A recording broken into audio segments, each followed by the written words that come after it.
Hi, this is Nellie H. Steele, Sovereign of Suspense and author of Ghostly Gossip. This is an original audiobook written by me, produced by Novel Idea Publishing, and read to you by a real human narrator. Enjoy the story. Ghostly Gossip. A haunted house, witchy, paranormal, cozy mystery. Whispers of Witchcraft Cozy Mysteries, Book 1. Written by Nellie H. Steele. Narrated by Megyn von Gal. Chapter 1. I hadn't realized I was a witch. The conversation replayed in my head as I blasted my music and glared down at my screen. I blazed through my social media, seeing everything and nothing. Mostly what I gathered from my incessant scrolling was that all my friends were living their best life while I was living my worst. I stopped my scroll on a picture of my friends, bikini-clad and sporting mixed drinks, likely containing alcohol despite our age. They lounged by the pool, duck-faced and posed with plenty of attitude. I was supposed to have been there, but I couldn't be. Not now. Because I was a witch. Anger burned through me again as the scenery rolled past me. Green pasture after endless green pasture. Instead of the swanky suburb I'd grown up in, I was in the country. Why? Because my parents had the poor judgment to be out late enough to get creamed by a drunk driver. Neither one survived. As if that wasn't painful enough, instead of stability, I got the boot. No one could take care of me. My aunt lived just down the street. I could have stayed in my neighborhood, but no, she couldn't take me. She had her own family. She didn't have room for another. Whispers at the wake suggested she'd swap houses. My parents had bought the larger house with 2 extra bedrooms. We could all fit comfortably there. But she whispered back, "I don't want to do that. I can't take care of Carly. She's a witch." If I had been 6 or 7 years younger, I may have wondered if I'd get a special invitation delivered by an owl and go to a magic school. But instead, at 17, I realized all too well what she was saying. Aunt Patty didn't like me. She meant I was another thing that sounded very close to witch, but started with another letter of the alphabet. She didn't want to say that word, though. She had a reputation to maintain. That of a perfect housewife and mother. Sure, she could have gotten a few more points towards sainthood if she took me in, but with my love for black clothes and the pink and purple streaks in my hair, I didn't fit her mold. I'd be a stain on her perfect family. My cousin Charlotte, aka Lottie, was the vision of a perfect child. She had lovely blonde hair she wore long and brushed to perfection. At almost 16, she rarely wore makeup outside of a slick of pretty pink lip gloss. She stood with perfect posture and was a straight-A student. No, I didn't fit in with that family, and Aunt Patty made sure I wouldn't stay in that neighborhood or ever be mistaken for her child. As I hovered outside the doorway leading to the kitchen, I learned my fate. Who's she going to live with? Did Lisa and David name someone in their will? Aunt Patty didn't answer for a moment. I don't think they had one. I'm Lisa's only sister, and David didn't have any siblings. There's only one person who said they'd take her. Who? She's going to live with Althea. The neighbor she spoke to guffawed. You're kidding. How is that going to work? I don't know. All I know is that's what's going to happen. I can't take her, and there's no one else. At least she's not going into the foster system. She may be better off if she did, another voice answered with a chuckle. My jaw tightened as they discussed my fate like I was an old vacuum cleaner. The woman couldn't even be bothered to come to her own son's funeral. Correction, Aunt Patty answered. She was asked not to come. A low rumbling laugh escaped from the next-door neighbor. Oh, Patty, you didn't. I most certainly did. This is my sister's funeral, and it's not like she and David were close. They hadn't spoken in years. We did not need her and her brand of bizarre at this. I'm broken up enough. Tears stung my eyes, and my nostrils flared. Aunt Patty didn't seem as broken up as someone would be when their only sister just died suddenly. In fact, she seemed to be loving the attention. Though my tears really stemmed from my fate being sealed. Grandma Althea? She lived in the boonies. My entire life would be uprooted right before my senior year. But nothing I said mattered. And in a matter of days, an old-fashioned black car pulled into the drive. A white-haired man loaded my luggage into the car. I said goodbye to my old room, house, and life, and slid into the back seat of the boxy vehicle. "Be good for your Grandma Althea. Promise you'll keep in touch," Aunt Patty called loud enough for the entire street to hear. I slammed the door shut without a word and stuck my earbuds in my ears. I lost myself in my music and tried to drown out my sorrows. My social media feed wasn't helping, though. Seeing my friends living their best life while I was being shipped off to Thornwood Estate on the fringes of the sleepy town of Midnight Hollow only made things worse. My thumb flicked to send the picture from my screen. Unfortunately, my feed didn't budge. I tried again. Nothing. My eyes flicked up to my signal. Non-existent. I snorted with disdain as I tossed my phone onto the leather seat and slouched down. I scanned the lush green fields and massive old trees that lined the country road. I was really going to hate it here. I tried to pass the rest of the time trying to remember what my dad's mom looked like. I had a vague memory of meeting an odd woman when I was young, maybe 5. She smelled funny and wore her hair weird. She got down on her knees in front of me and leaned close to me, studying my face. "She's a Ravenspell, all right. Look at those dark eyes. You're a very special girl, Caroline. "I think that's enough of a visit," my mom said as she shooed the woman away from me and took my hand. "Time for your bath." I didn't take a bath at that time, but I realized even at that age, my mom wanted me away from her. I never saw her again, and now I was stuck living with her. I picked at the purple nail polish on my fingernails for the rest of the ride until the car slowed and pulled off onto a long, winding drive. I ducked to stare out the window again, pulling my earbuds from my ears. Jagged spires clawed their way toward the gray sky, their tips lost in the ominous clouds. "Looks like a storm's blowing in. Don't you worry about the luggage, though, Miss Caroline. I'll get it all in safe and sound," the driver said. "Whatever," I answered. I shoved the buds and my phone into the pocket of my hoodie and pulled the hood up. The cat ears on it flopped around on my head as the car bounced on the bumpy road. Thunder rumbled as the black clouds building on the ridge behind the house inched closer. The overgrown trees finally parted, and I got my first look at the massive house. Thornwood Estate loomed ahead of me like a relic from a forgotten era. In its day, I bet it had been grand, but now it looked weathered and eerie, like an ancient sentinel guarding secrets whispered from shadowy depths. I shivered as thunder rumbled overhead, but couldn't stop myself from leaning closer to the window. The windows stared back at me like hollow eye sockets. Faint lights glowed from within, and I wondered what life would be like here. For a second, I let myself hope it would be better than I hoped. After all, the house fit with my dark, quirky tendencies. I tugged on a purple strip of my hair as I forced the hope from my heart. No, I would hate it here, I decided. The car rolled to a stop, and the driver pushed the door open.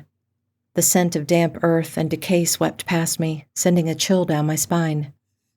I stared up at the ivy climbing the gray stone and the many chimneys poking into the dark sky. I missed my house suddenly, but more than that, I missed my parents. The realization that this was my life now stabbed at my heart.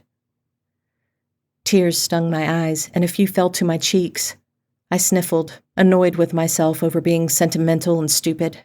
I grabbed my sleeve and wiped my face. I didn't move out of the car, though. Even though it was stupid, it seemed like if I stepped out onto the driveway, I sealed my fate. Obviously, I had to stay here now, but for some reason, that one step felt so big. I felt like I was saying goodbye to my old life permanently, and I didn't want to. Maybe by some chance, I could go home. I chewed my lower lip and slid my eyes closed, imagining my old house. I recalled my gray-purple room with its unicorn decals. I'd left them on the walls even after I'd outgrown them, along with the wispy purple fabric on my white 4-poster bed. My aunt had asked about sending my furniture, but she had been told it wasn't needed. I spent my last night in my own bed before someone took it away to give to charity. What would my bed look like here?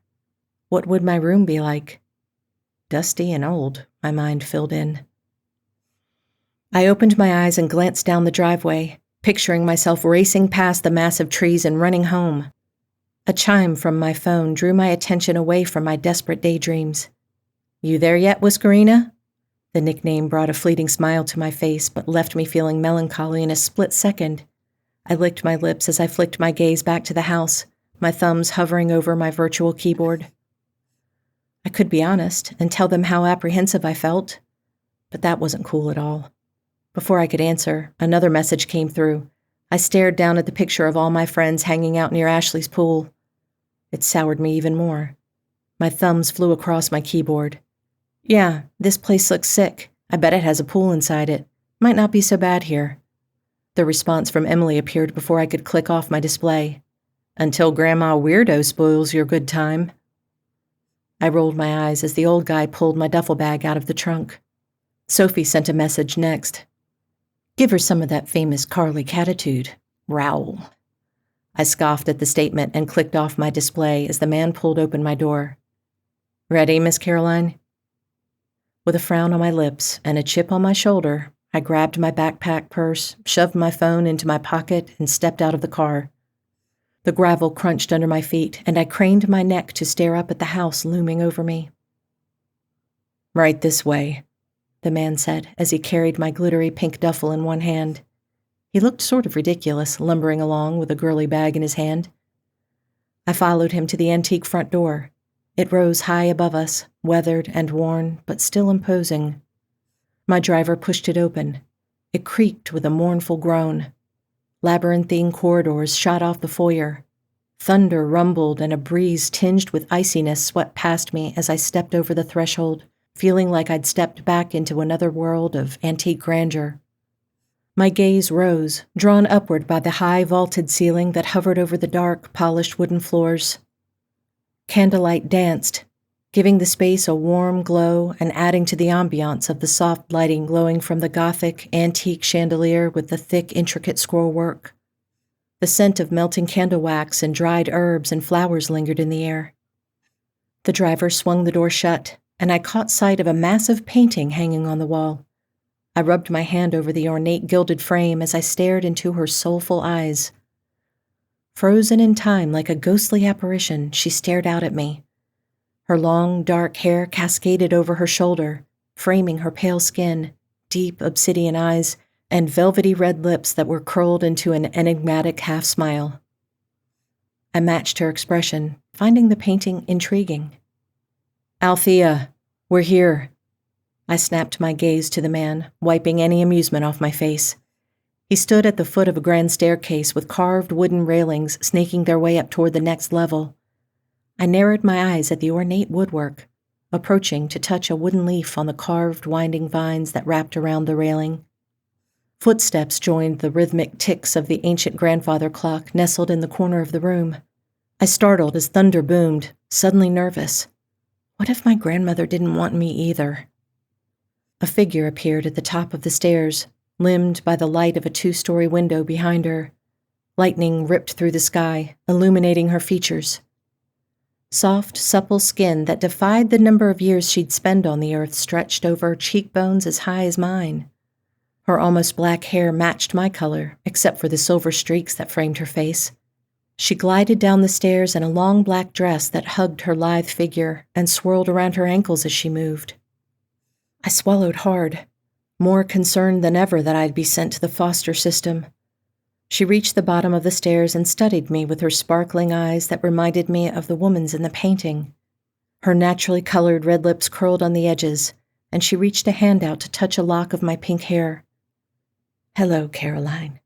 I am your grandmother, Althea." "Hi," I said, my chin lowered to my chest and voice meeker than I thought I'd be at this moment.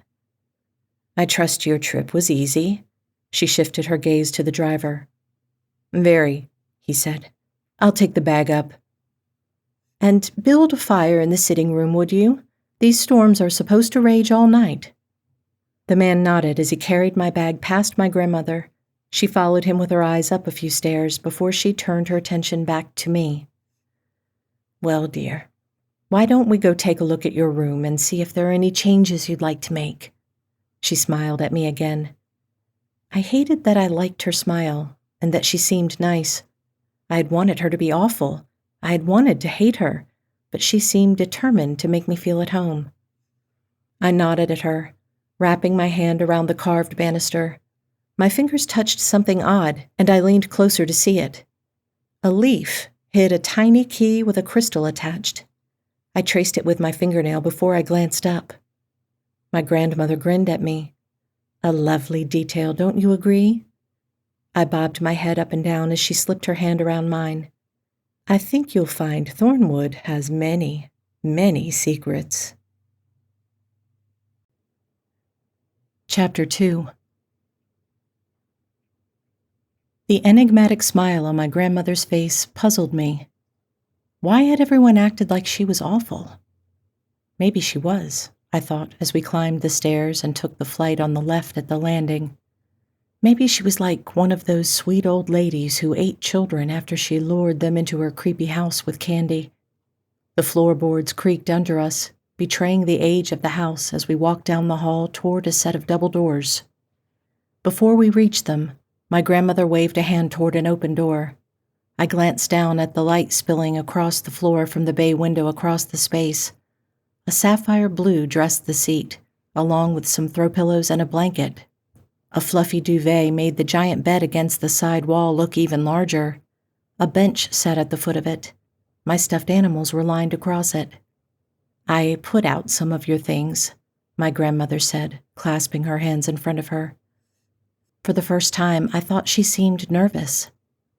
You can move them wherever you'd like, but I thought it would help you feel more settled. I pressed my lips together and offered her a weak smile as I stared at the carved woodwork in the corners and antique furniture scattered across the room, including a lovely writing desk. Carly, I said, snapping my gaze to her. She sucked in a breath and lifted her chin before she bobbed her head up and down. Carly, that's a cute nickname for a young woman. I chewed my lower lip, trying to remain unimpressed as many emotions coursed through me. I didn't want to like her. I didn't want to like anyone anymore. Well, Carly, she said as she stepped closer to me, I know this isn't easy, losing your parents and now a big move like this, but, well, I am glad you're here, and I hope we'll become fast friends. Did she mean that? Why didn't you come to the funeral? Her face fell, and she arched a still dark eyebrow. I wasn't welcome there. That was your son, I said, more harshly than I'd intended. She plastered a smile onto her face, but she couldn't hide the tears in her eyes. I know, but sometimes the best thing for everyone is to look at the greater good. Is that why you stayed away from us all those years? The last time I saw you, I was like 5. She nodded. It is. Your mother preferred me to keep my distance. Why? She sucked in a breath and ran a finger along my jawline. That's complicated, but I hope we can get to know each other now. I clenched my teeth, letting my gaze slide sideways. Yeah, if you don't mind my crazy hair and my fashion choices. One corner of her lips tugged backward as she fingered a lock of pink threaded through my dark hair. I thought a few streaks of blue may add to it, but it's entirely up to you. I drew my chin back. You mean you don't care? Why would I? She asked. Because I look like a freak? She chuckled in a laugh that seemed infectious and happier than any of the fake laughs I'd ever heard before. You look like a fun-loving young woman, which is exactly what you should be at your age. I swallowed the lump forming in my throat. I didn't want to like her, I reminded myself. I didn't want to like anyone. Now, she continued, sweeping her hand around the room, I did the best I could with what I remembered about you when I picked the bedding and the window seat, but it can be changed, and furniture placement can be moved. Lester can help us when you've decided." The man who'd driven me here saluted at me. "Just let me know, Miss Carly. If it's all right, Althea, I'll head down and tend to that fire." "Thank you," my grandmother said, with a nod to him. I walked to the bed and plopped onto it, crossing my army boots at the ankle as my fluffy skirt ballooned up before settling on my thighs. "Is there anything you need to feel more settled?" I waved my phone in the air. "Wi-Fi password?" "Oh, yes, I have it somewhere. I'll have to dig it up. I'll leave you to get settled while I do that." She crossed to the door. "I'm right down the hall through the double doors, so I'm close, but you have your space. We eat dinner at 6. "I'll just hang out up here with a plate," I answered, scrolling through my social media feed. "I'd prefer you join me. As I said, I'd like to get to know you better." "Pass," I answered, without even looking up. "It's not negotiable." I set my jaw and flared my nostrils in annoyance before I flicked my gaze to the door to snap at her, but I found it empty. She was gone. Apparently, she had no intention of arguing. I leapt from the bed and stalked across the room to slam the door shut. I glanced into the hall first, spotting my grandmother slipping into the bedroom at the end of the hall. I wrinkled my nose and swung the door shut. I spun around and leaned against it, crossing my arms and pouting. Tears filled my eyes as everything hit me like a ton of bricks. I stood in my new room because I'd just buried my parents, and then I'd been forced to move to a strange house in the middle of nowhere. I stalked to the bench and plopped on it, grabbing my Mr. Whiskers stuffed cat and hugging him to my chest. The tears poured onto my cheeks, and my shoulders shook with sobs. With a wet Mr. Whiskers clutched in my hands, I climbed onto the bed and curled into a ball. I wept for a few minutes until thunder shook the house. It startled me. I sniffed and stared out the large bay window. Dark clouds rolled past, and lightning burst from the sky before another clap of thunder resounded. Rain began to speckle the window before a deluge poured from the sky. It matched my sour mood. The trees outside blew wildly in the wind, shaking and bowing as the wind whipped them around. Another boom of thunder shook the house again. A light tinkling floated across the air as the roar of thunder died down to a low rumble. I snapped my head up and searched the room for the source. I collapsed back to the bed with a tired sigh when the light tune played again. I pushed up, balancing on my elbow, and searched my room again.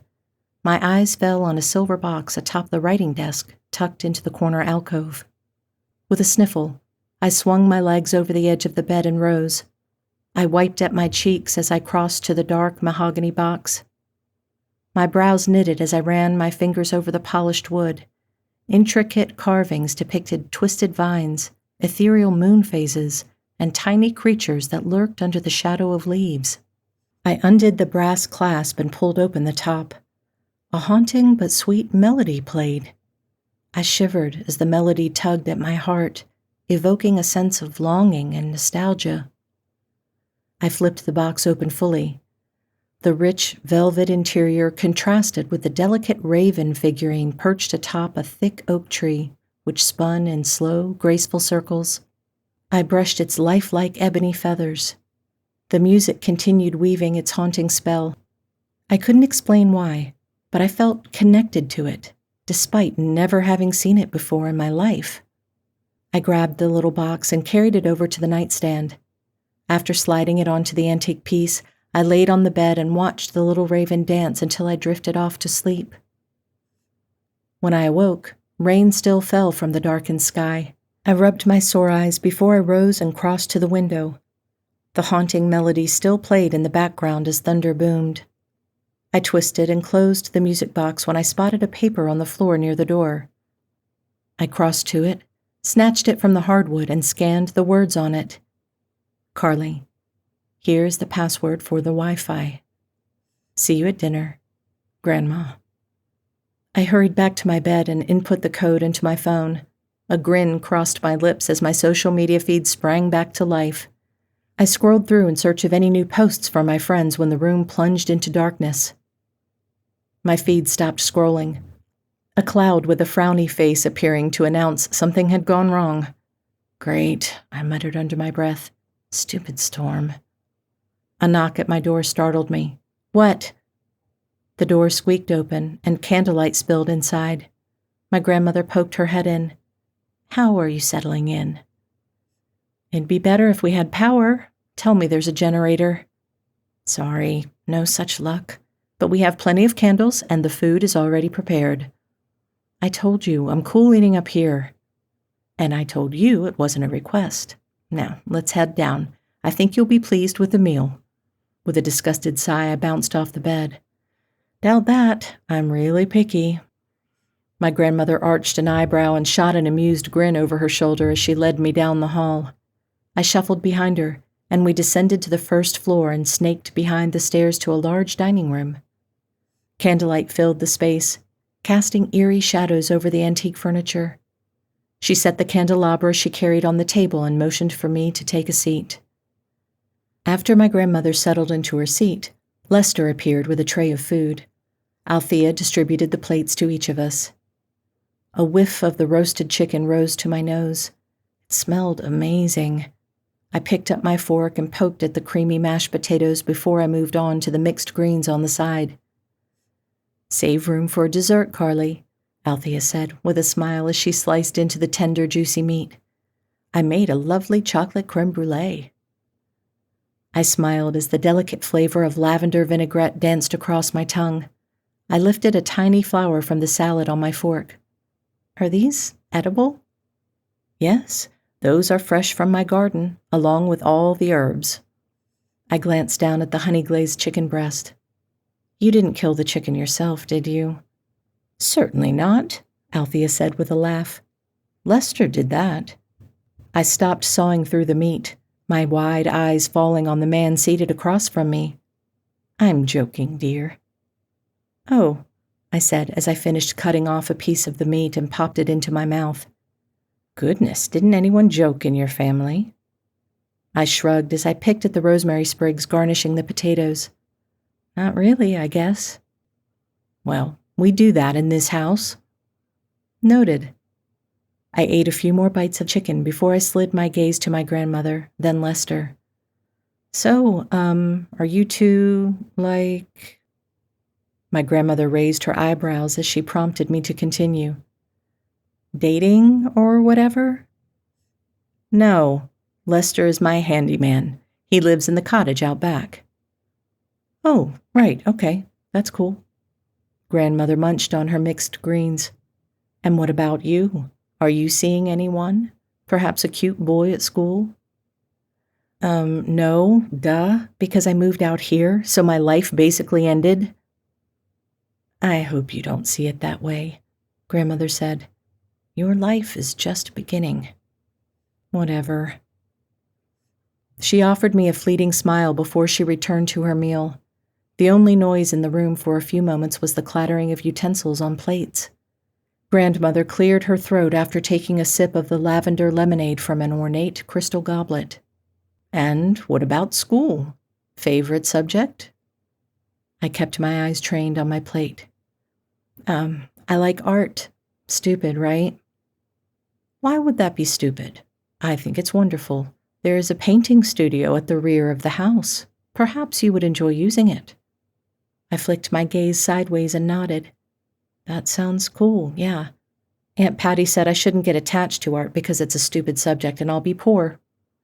That's rubbish. If you enjoy art, you should pursue it. My grandmother was definitely different. Maybe in a good way. We finished our meal making light conversation. I helped clear the dishes before we sat down with the decadent dessert. After we finished, Grandmother took me to the sitting room. Firelight danced inside the enormous fireplace centered against the interior wall. I collapsed on a chaise and patted my hands against my thighs. So, how long will it take them to get the power back on? With the storm still going? Grandmother offered me a sideways smile as she lit a few more candles.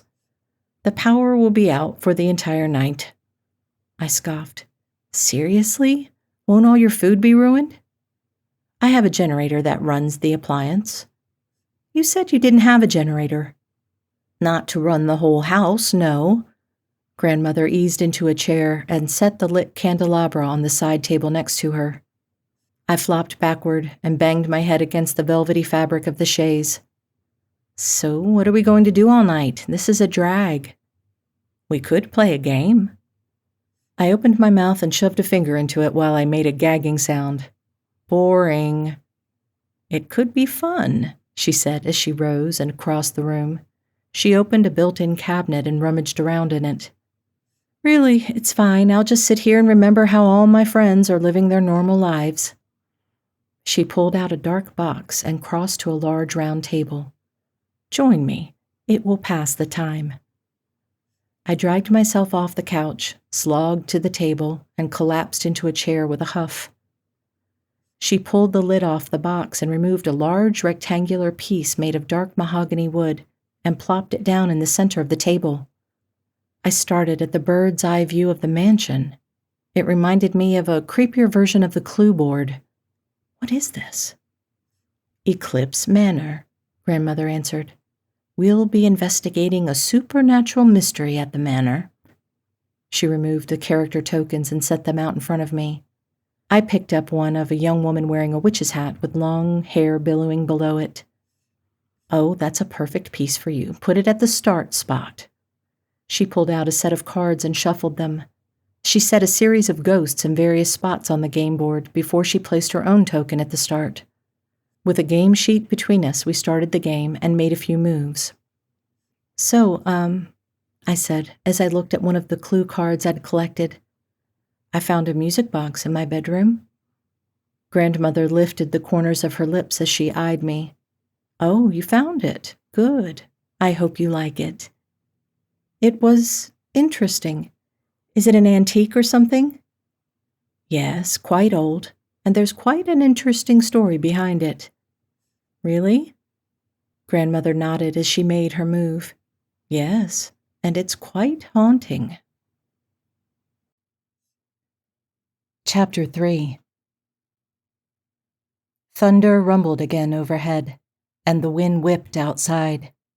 I pulled the sleeves of my hoodie down to hide the goosebumps on my skin.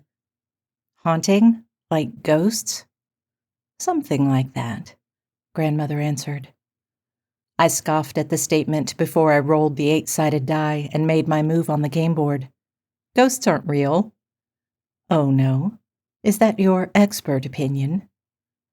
I glanced sideways to find my grandmother offering me a half grin as she awaited my answer. Yeah, it is. I have a few tales that may change your mind, including one about that music box. Thunder boomed overhead again. The candles around us flickered. I swallowed hard, unnerved by the odd timing. I shoved it aside and put on my brave face. Well, I guess outside of this game there isn't much else to do. Grandmother smiled at me. I think you'll find there's plenty to do at Thornwood, but on a rainy night like tonight, a chilling tale may be the perfect way to welcome you. I arched an eyebrow, the corners of my lips tugging up at her words. Chilling? Like scary? That depends. There are some who would find it absolutely terrifying, and others who would find it intriguing. I wonder which you will be. Let's find out. Tell me about the music box. Grandmother held a finger in the air. That one will take a bit of building up to. I have another first. But you said the music box had a story, and since it's in my room, I want to know it. And you will, but as I said, I have to build up to it. Instead, we'll start with the mystery of Maple Mansion. I clicked my tongue at her as I settled my forearms on the table. Seriously, what is this, a Nancy Drew novel? Grandmother laughed and shook her head. Definitely not, though I did love those books as a little girl. Did you? I shrugged. Yeah, I guess. Then I think you will enjoy this story. Let's call it Nancy Drew with a Splash of the Supernatural.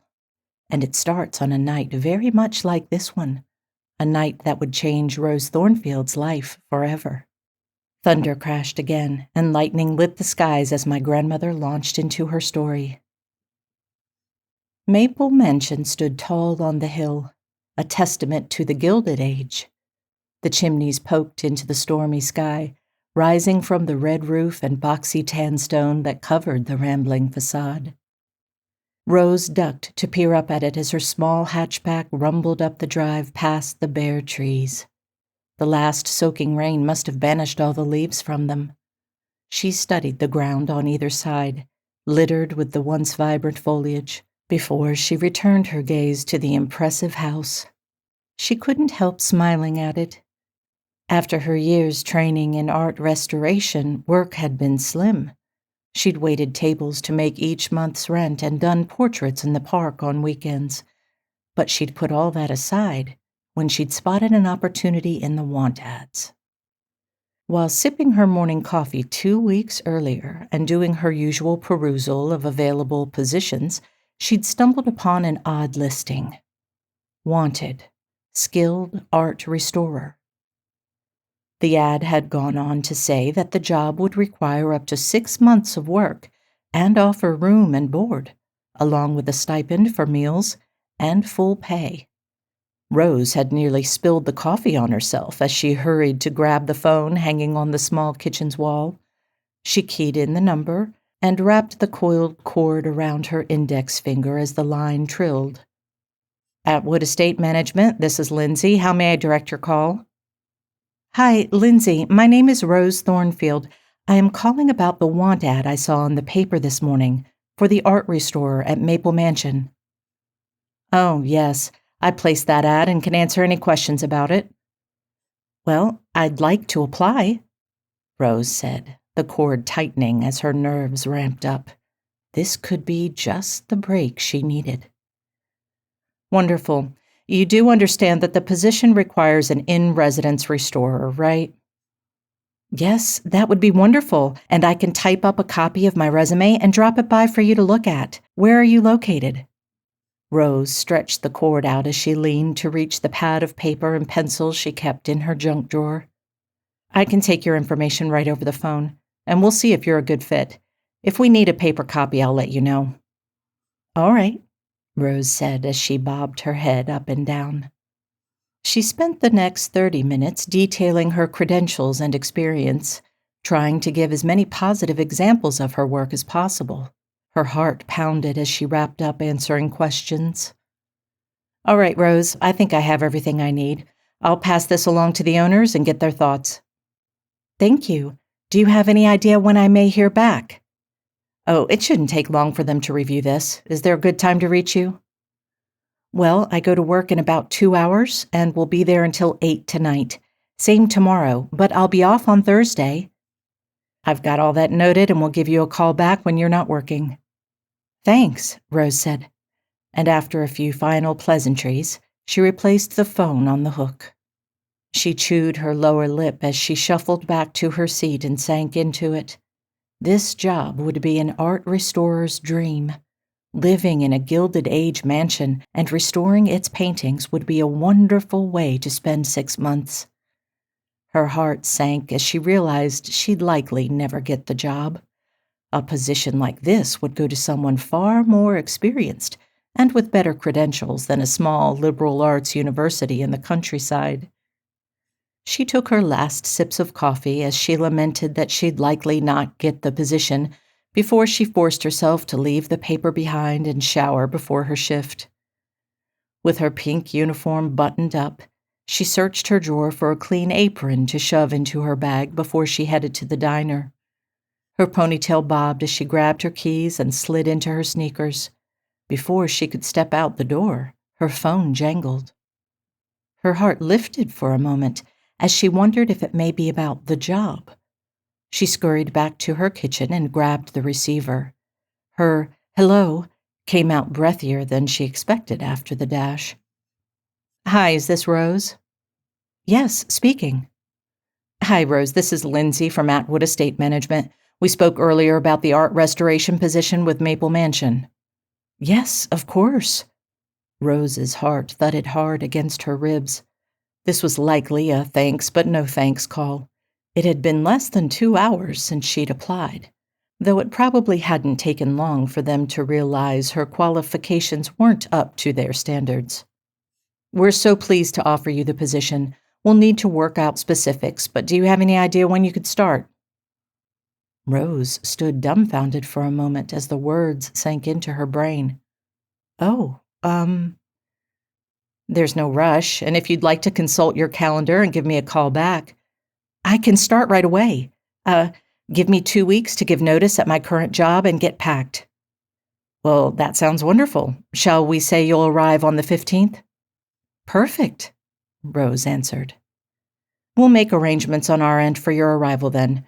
You'll receive weekly checks for your payments and cash for supplies, food, and anything else you may need during your stay. The owners will not be in the home, so I'm sorry to say you may be quite lonely. If you'd like to take an assistant, you're most welcome. You may find it handy for removing some of the larger paintings from the wall." "Wonderful. I have just the person in mind. My niece is the perfect choice. I'll bet she'd love to come with me." "Perfect. We'll make sure 2 bedrooms are prepared for you. If you have any questions, you know where to reach me. I'll mail a contract to you today, along with the address. Just sign and return with the prepaid envelope." The grin on her face as she'd hung up the phone that day hadn't faded for the 2 weeks it took her to prepare for the trip, and it remained on her face as she approached the mansion. With Emma, her niece, set to arrive the next day, she'd spend one night alone in the grand halls. That would be fine. She hadn't planned to work on her first day. She'd start cataloging the paintings the following day before Emma's arrival. She brought the car to a stop outside the large house and stepped into the cool, late fall air. Her neck bent backward as she craned it to stare up at the imposing silhouette. The sun, peeking through the clouds as it hung low in the sky in the late afternoon, glinted off many windows, painting them in a warm orange light. She imagined the light coming from inside instead of out. She envisioned candles glowing as carriages pulled up. Women stepped out in elegant Gilded Age gowns before they slipped their hand around their male counterpart's elbow and entered for a magnificent party. Rose fished the key from her cup holder and grabbed her bag from the back seat. After unlocking tall, polished oak doors, she let it swing in on its creaky hinges. A cloud sailed past the sun, removing the warm glow and casting the foyer in shadows.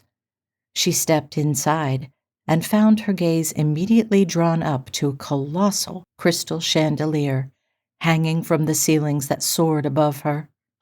Her sneakers squeaked across the marble checkerboard floor as she spun in a dizzying circle to take in all of the details while she crossed toward the majestic staircase trimmed with an ornate wrought iron railing.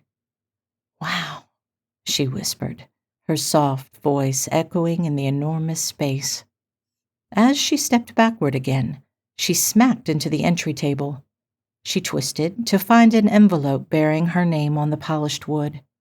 Rose grabbed it and dug inside, finding a note and floor plan of the house with 2 bedrooms marked. She scanned the note, welcoming her and giving her a basic introduction to the house. A few minutes later, she navigated to her bedroom. After pushing open the double doors, she stepped into a room exuding timeless elegance and faded opulence. Delicate floral wallpaper, its color muted after all the years, adorned the walls. A massive 4-poster bed draped with rich satin curtains stood out as the room's centerpiece, surrounded by antique furniture, including a vanity and writing desk. The lace curtains billowed from a window cracked across the room. The faint scent of flowers filled her nostrils as she hurried across the room to close it. After setting her bag on the backless bench at the end of the bed, she left the room behind to explore the house. As she stepped into the grand ballroom, adorned with intricate woodwork and crystal chandeliers, she closed her eyes and imagined the strains of a string quartet. Ball gowns swirled in front of the room's towering windows, spinning across the polished wooden floors. She left behind the echoes of waltzes and laughter to move further into the time-worn study at the heart of the house. Rich wood paneling and a massive antique mahogany desk graced the space. Maps and curiosities from distant lands adorned the walls, and a brass telescope near the large window offered a glimpse into the night sky. At the rear of the house, an enchanting garden, its plants overgrown and wild, climbed the wrought iron gazebo in the center. She roamed through the other rooms on the lower level, marveling at the unique details in each before she moved on to the upper floor. Tucked away in a back hallway, a library, its shelves lined with dusty, leather-bound tomes. The ornate fireplace at the other end of the room offered a glimpse into the owner's past, with the faded family portraits on its mantel. She wandered through the rest of the corridors before she reached a long, dimly lit corridor.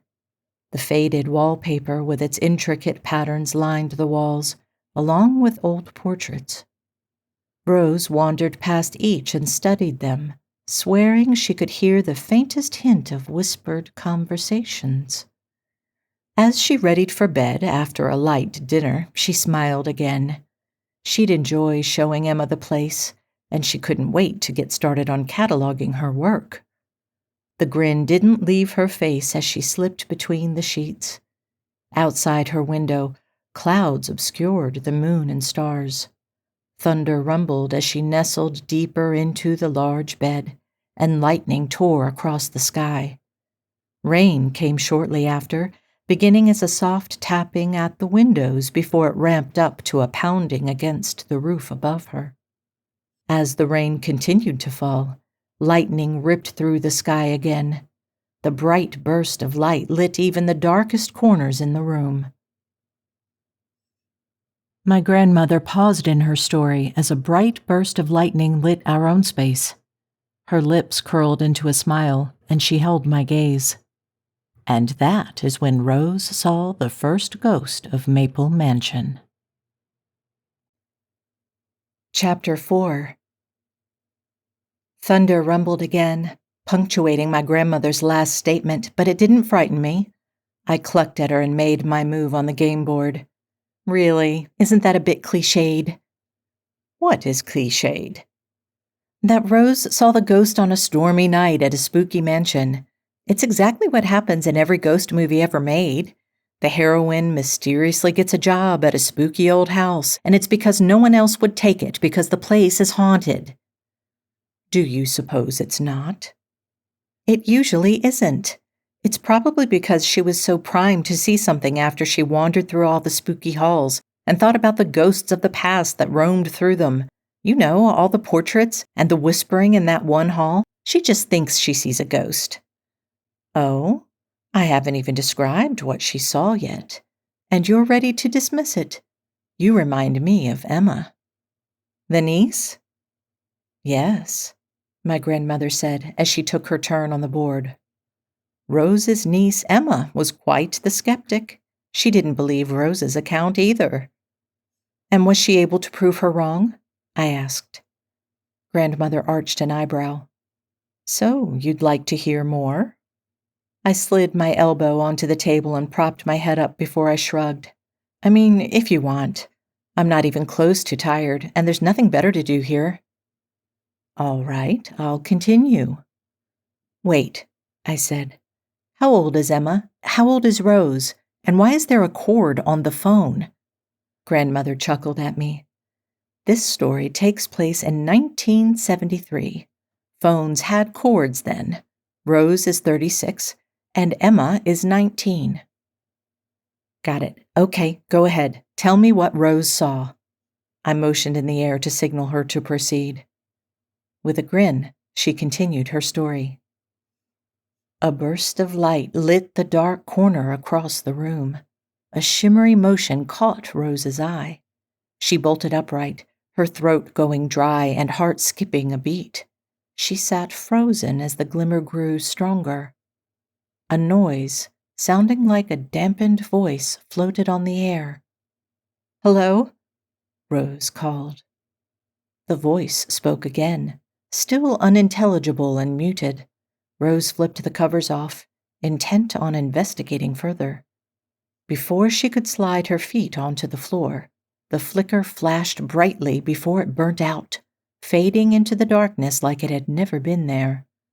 Rose raced to the corner, flailing her arms through the air where the entity had stood only seconds earlier.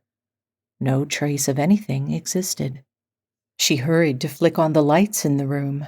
She scoured the floor, ceiling, windows, and nearby wardrobe. Had it been a trick of the light or some sort of illusion? She couldn't find any evidence of anything. She eventually climbed back into bed, still unsettled as the storm raged on for most of the night. Rose tossed and turned, popping her eyes open often to check for ghosts. She climbed from her bed the next morning with a yawn. The storms overnight had passed, giving way to a beautiful sunrise and lovely fall day. After a full breakfast and a cup of coffee, she armed herself with a notepad and pen and picked a starting point. By the afternoon, she had worked her way through half of the downstairs and cataloged a dozen paintings. As she jotted down her notes on the last painting in the private study, a horn sounded. She stuffed the notebook under her arm and hurried from the room, snaking her way through the halls toward the foyer. She pulled open the massive doors, spotting a tiny yellow Volkswagen outside. Emma waved at her as she struggled to tug a suitcase from the passenger seat. "You made it," Rose said. "Let me help you." Together, they wrangled the luggage out and dragged it inside. Emma's eyes lifted as she scanned the cavernous space. "Wow, this place is really something." "Wait until you see it all. Come on, I'll show you to your room, and then we'll take a tour before we eat." Emma bit her lower lip, offering her aunt a grin and nod before they crossed to the stairs leading up. Rose settled the young woman in the bedroom marked on the map, only 2 doors down from hers, and helped her unpack before they traversed the halls together again. "Are there many paintings for you to restore, Aunt Rose?" Emma asked as they entered the foyer and Rose swung to the left to begin her tour. "A lot, yes," she answered. "I can't wait to get started, but then at the same time, I don't want my time here to end." "No kidding. I don't blame you. I'm so glad you asked me to stay with you. This place is amazing." "I knew you'd enjoy it," Rose said with a smile, "and I thought you could use the distraction." Emma's eyes turned glassy for a moment. "I can't believe Mom is gone." Rose slid her arm around her niece. Her sister, Emma's mother, had died several months ago after a fall down the stairs, leaving Emma alone. She'd never known her father, and with her mother gone, she'd drifted along alone for several months. This opportunity gave them both an opportunity to spend time together healing. "Me either," Rose said with a consoling smile. "It still doesn't seem real. Sometimes I still expect to hear her voice when I answer the phone or find a postcard from her latest travels." "Same," Emma answered. "The folks who owned Phoenix Hall were really kind. I think they feel terrible. Such a strange accident." Rose slid her arm through Emma's as they strolled to the grand ballroom. "Well, I think your mother was there for more than just cataloging the antiquities in the house." Emma knitted her eyebrows, shooting her aunt a sidelong glance. "Are you saying Mom was involved with someone there?" "No, silly," Rose said with a chuckle as she ruffled Emma's dark hair. "I think she was there investigating a haunting." Emma ceased walking for a moment, shooting her aunt an incredulous glance. "You're kidding, right?" "I'm not. Aunt Rose, there are no such thing as ghosts." "Really?" Rose answered. "Are you sure?" "Yes. If there were, why wouldn't Mom have visited us?" "Your mom probably isn't trapped by anything."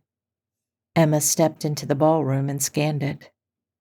"You're talking crazy. There are no such things as ghosts." Rose arched her eyebrow at her young niece. She had so much to learn. "This is a really beautiful space. I bet back in its day it was every girl's dream to dance a waltz in here." Rose nodded at her, her lips cracking into a grin. She grabbed hold of her niece's hands and swung her around the dance floor.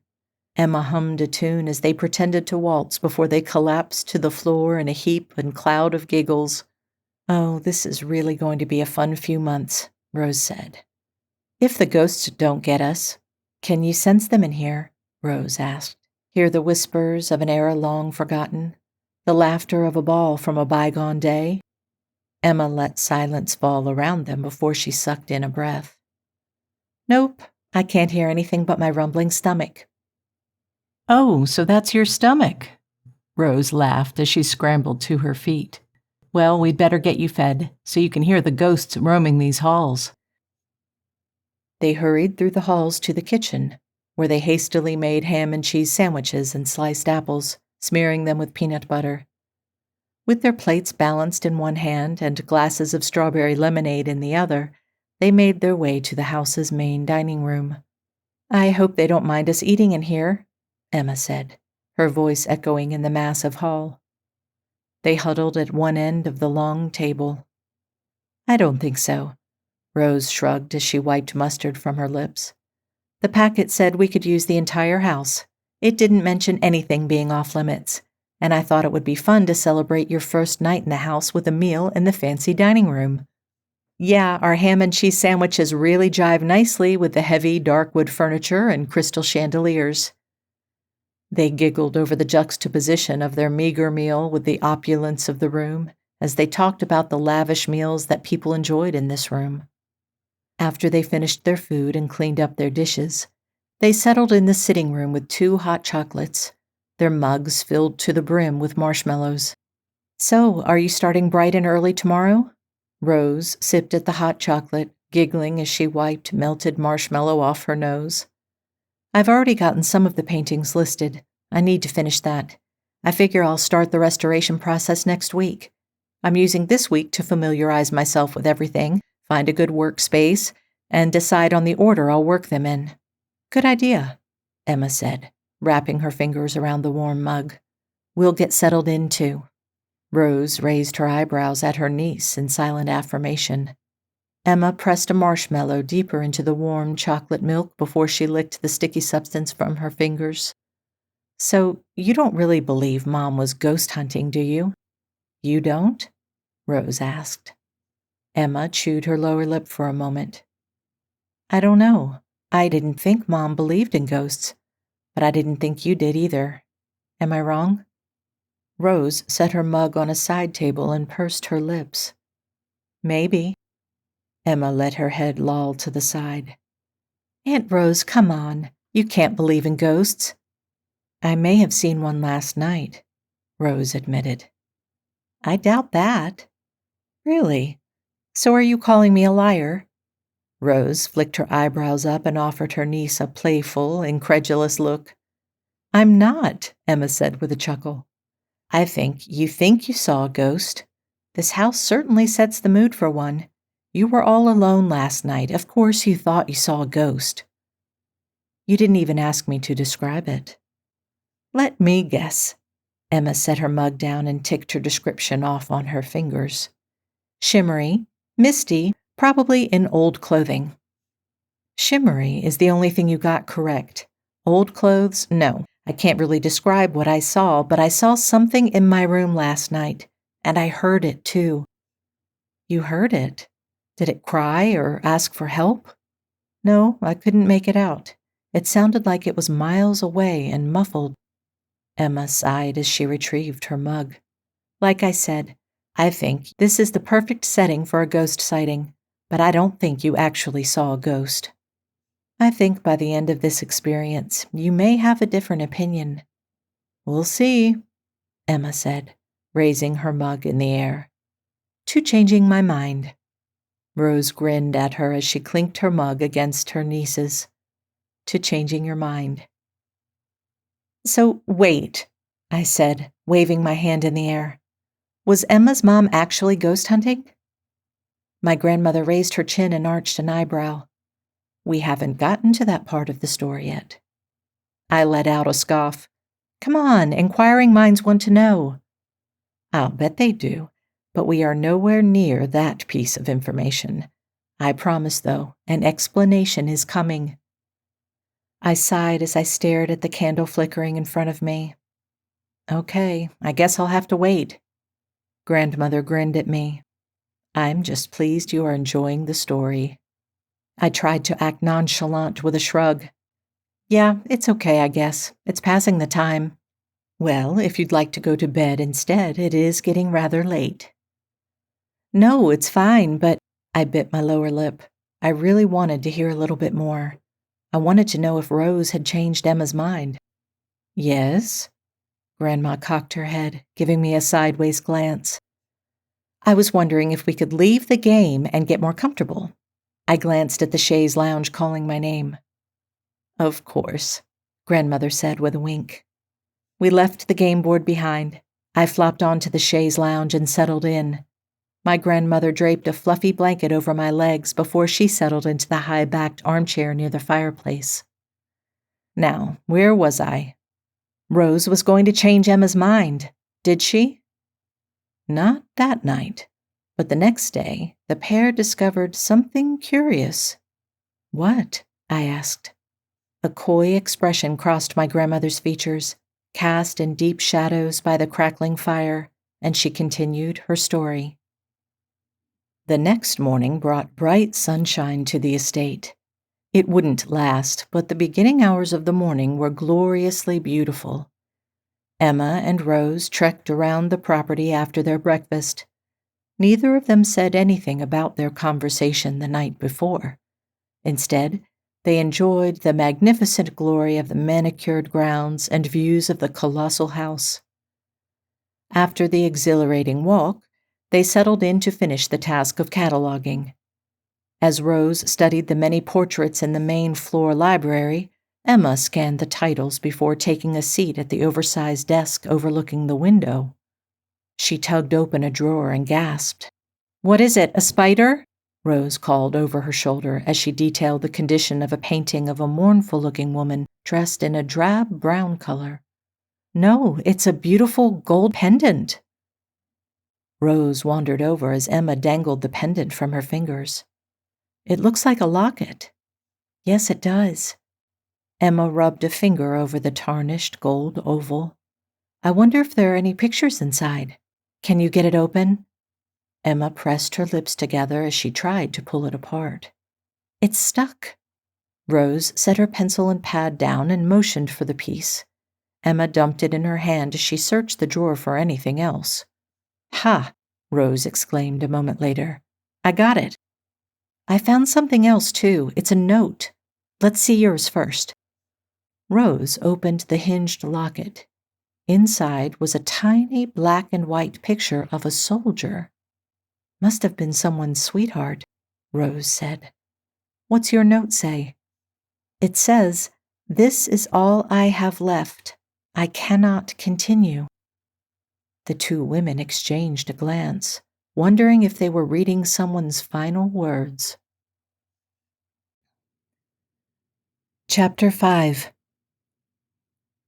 I leaned forward on the edge of my seat. "So, was it?" "Was it what?" my grandmother asked as she poked at the dying fire. "Was it someone's last words?" Rose and Emma wouldn't find out just yet what it was, but they would experience something very, very odd later that night. Did they see another ghost? Another? Grandmother dusted her hands off before she settled in her chair. "Yeah, didn't Rose say she saw one on the first night in the house?" "She said she saw something, but both you and Emma didn't believe it was a ghost." I lifted a shoulder up. "Well?" Grandmother let her features settle into a smile. "So, what happened next?" I asked. "What's the weird thing that happened that night?" "Are you sure you aren't getting tired? It's late." I fluffed the throw pillow I'd been clutching and shoved it under my head, settling in for the next part of the story. "Nope, I'm fine. I'm totally used to staying up late." "Even on a school night?" Yeah. Besides, it's my summer break, so there is no school." "All right, then. I'll tell you a little more." Rose and Emma finished their cataloging work for the day. As they prepared their dinner, they exchanged their theories about the locket. Emma stirred a pot of noodles as they boiled on the stove. "I think the soldier's picture looks like the 40s. What do you think?" "Well, it can't be anything too old. They didn't have pictures," Rose answered as she grated cheese into a large bowl. "Great point. Probably nothing before World War I." Rose crossed to the stove and dumped the bowl of grated cheese into the roux in her pot and stirred. "Though I think it looks more like the 40s, too." "So, do you think he had a sweetheart here?" "Obviously," Rose answered. Emma drained the pasta into a strainer, set the pot aside, and shimmied the metal drainer to remove as much water as she could. "I wonder if he died in the war. Is that what the note meant? All she had left of him was a picture?" "That would make sense." Emma shivered. "Gosh, I wonder if those were her last words. She said, 'I cannot continue.' That's chilling. Was I holding the paper with the last words she ever wrote?" "Maybe, and maybe not. How sad if she did kill herself, though. That's awful." Rose stared into space as she continued to circle the spoon in the pot. Emma waved a hand in front of her aunt's face. "Wake up, Aunt Rose. I need to mix the pasta into the cheese sauce." "Oops, sorry," Rose said as heat rose into her cheeks. "Were you imagining the star-crossed lovers?" "Something like that." Emma folded the macaroni into the cheese sauce as she shot a sideways glance at her aunt. "What?" Emma shrugged, readying 2 pasta bowls for their meal before she turned her attention to pouring lemonade. "I was just wondering if she did end her life in this house, and if what I saw the first night I was here was her spirit reaching out for help. You really are convinced you saw a ghost, aren't you?" Emma dished out the macaroni and cheese and picked up both plates. "There's a lot out there you don't know about." Rose trailed behind her to the dining room. "I only wish your mother was here to tell you." "That she was ghost hunting when she died?" Emma asked with a scoff. Rose settled at the table and eyed her niece as she pulled a napkin onto her lap. "Something like that. Next, you'll be telling me a ghost killed her." Rose let her eyes fall to the meal in front of her as they turned glassy. "Please do not tell me you suspect that."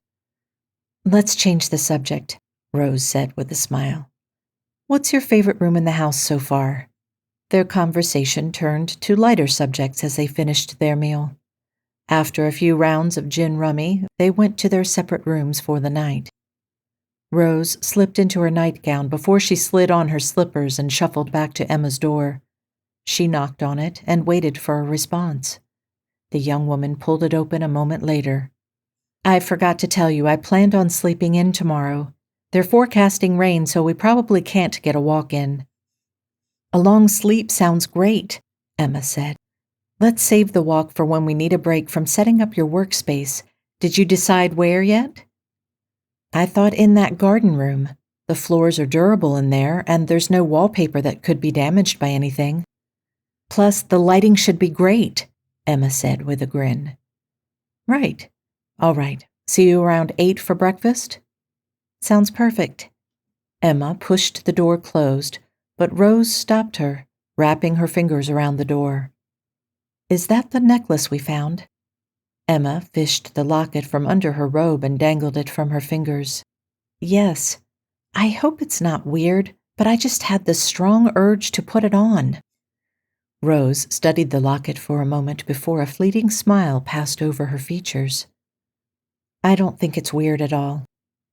Emma dropped the necklace and flung her arms around her aunt's neck. "Thanks, Aunt Rose.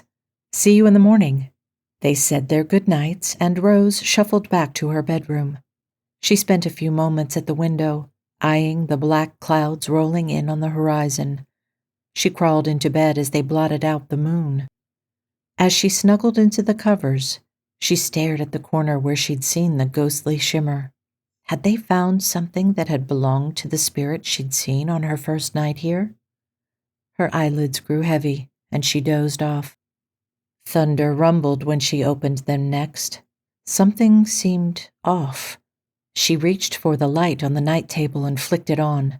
No light shone from it. She snapped the switch back and forth a few times before she climbed from her bed and grabbed her robe. Lightning lit the room as she pulled it around her shoulders. Had they put any information in her packet about power outages? She supposed she and Emma could tackle it together. With her slippers on, she shambled from her room and down the hall. A knock on Emma's door produced no results. "Emma?" Rose called. No one answered her. She twisted the knob and pushed into the room. Heat washed over her as she stared at the unused room. The bed hadn't been slept in at all. Had Emma found sleeping difficult and left the room behind for a book or a stroll? Something else was off. She crossed to the dresser and yanked open the drawer. Empty. A gasp escaped her lips. Had Emma left the house? But why? She hurried to the hall. She'd check for her car. Before she made it halfway down its length, a whisper stopped her in her tracks. "Emma?" Rose spun and glanced behind her before she searched the hall in front of her. The whisper echoed again, and an icy cold rushed past her. She snuggled deeper into her robe and licked her lips. "Is someone there?" The ethereal echoing continued. Her breath, coming in labored puffs as fear danced up her spine, turned frosty. "Emma?" she called again. She raced forward down the hall, concerned for her niece. Her feet pounded against the runner, but the hall never ended. She ceased her sprint, gasping for breath as she came to a stop. The hall never ended. She couldn't get out of it. She wondered if she could find her way back to her own room. Before she could make that decision, a creaking noise sounded behind her. She spun to find a set of double doors. They stood open, beckoning her to enter. Rose swallowed hard. Her fight or flight instincts kicked in. She wanted to flee from the door, but running would do her no good. She was stuck in a hall that wouldn't let her leave. She braced her nerves and took a step toward the doors. By the time she reached them, her heart pounded and blood rushed through her ears. She stepped over the threshold into a room she'd never seen before. What was this place? A velvet chaise, its deep burgundy upholstery covered in a thick layer of dust, rested against one wall. A vintage writing desk, complete with an old-fashioned typewriter and a collection of handwritten letters on yellowed pages, sat against the opposite wall. She scanned the rest of the room. Bookshelves lined the other two walls, along with faded oil paintings depicting rolling hills and beautiful sunsets. The delicate scent of lilac mixed with leather filled her nostrils. How had she missed this room when they'd done their survey of the house? Before she could explore further, the ticking of the typewriter keys startled her. She spun to face it. The keys continued to clack without a typist pressing them. Rose crossed toward it. The typing ceased, and the paper scrolled up on the roller. Rose stopped for a moment before she took another step forward. The yellowed papers from the desk fluttered into the air, slicing their way toward her like bats fleeing from a cave at dusk. She held her hands up in front of her to stop the assault of pages. A whispered voice echoed through the air. "Find it." The female voice called out again. "Find it." The words continued to repeat on an endless loop even after the papers stopped flying through the air. One last paper fluttered its way through the air, landing at Rose's feet. She snatched it from the floor and stared at the page. Find the letter. Rose's eyes snapped open as she bolted upright from a dead sleep. She sucked in deep breaths. Thunder rumbled over her head as her heart pounded against her ribs. It had all been a dream. She licked her lips and blew out a steadying breath. Was Emma still there? If she left her room, would she find an endless hall with no escape? She climbed from her bed and hurried in her nightgown to the door. After flinging it open, she rushed to Emma's room and banged on the door. "Emma!" Seconds later, a wide-eyed Emma yanked her door open. Rose threw her arms around her niece. "Thank heavens you're all right. I had a dream." Emma pulled away from her embrace and stared at her. "So did I. About this house." "Same," Rose said, guiding her niece to the chairs near the window. They sank into them, and Rose wiped her sweaty palms against her nightgown. "Did yours involve an endless hall?" Emma nodded. "Yes, your room was empty and I couldn't leave the hall. A set of double doors appeared on one end and opened." "Did you go inside?" "Yes, and I found an old typewriter." "And a burgundy chaise?" Rose questioned. "Yes," Emma said, her eyes round. "And the papers flew from the typewriter?" Emma fluttered her eyelashes. "How do you know this?" "And one fell at your feet saying, 'Find the letter.'" Rose breathed out a sigh. Emma gasped. "Did we have the same dream?" "I think so." "How?" "I think—" Rose worked out the details in her mind before she spoke again. "I think the house is trying to tell us something." "What?" Emma asked. "We need to find that letter." "But how? I've never seen that room before." Rose curled her fingers into fists. She hadn't recognized the space either. "Me either." "What does it mean?" Rose pressed her lips into a thin line. "Let's discuss it over a warm cup of tea." Emma nodded, and they collected their robes before they met in the hall to head to the kitchen. As they wandered down the main staircase to the foyer, Emma froze. "What is it?" Rose asked. Emma narrowed her eyes as she hurried down the remaining stairs and swung around the wrought iron railing. She threaded through the halls to the small, private study with the telescope facing the heavens. She crossed to the desk and pulled open the drawers. After shuffling the papers around inside, she reached for the drawer's bottom. It popped open toward her, and she tugged it away. Underneath, a yellowed paper sat in stark contrast to the dark wood bottom. She snapped her gaze to Rose as she lifted the page from the drawer. With shaky hands, she unfolded it and scanned the script handwriting filling it. "I think this may be the letter we were supposed to find." My grandmother paused, clutching both arms with her hands. I shifted around on the chaise. "Was it the letter? What did it say?" "I think that may be best continued tomorrow. Your eyes are getting awfully heavy." I blinked a few times. "No, they aren't. I'm awake." "I think you nodded off for a moment." "I did not," I said with a shake of my head. "And even if you didn't, I'm getting close. We can continue this tomorrow." I clicked my tongue and groaned as I pulled myself up to sit. "Oh, you're no fun." Grandmother smiled at me as she grabbed the blanket I'd discarded and folded it before tossing it over the chaise's back. I shuffled up to my bedroom. The little music box stared at me as I changed into my kitty cat pajamas and climbed into bed. I opened it, letting the music fill the room. When would we get to the story about it? I wondered. And what had Rose and Emma found in that letter? Chapter 6. When I awoke the next morning, bright sunshine streamed through my windows. The storm had passed sometime in the night. I kicked off my covers and headed to the window to glance outside. Everything looked normal. A pang of melancholy struck me in the heart as I realized this was my new normal. I hurried to my phone and snatched it from the now-lit charger. The power must have come back on sometime in the early morning hours.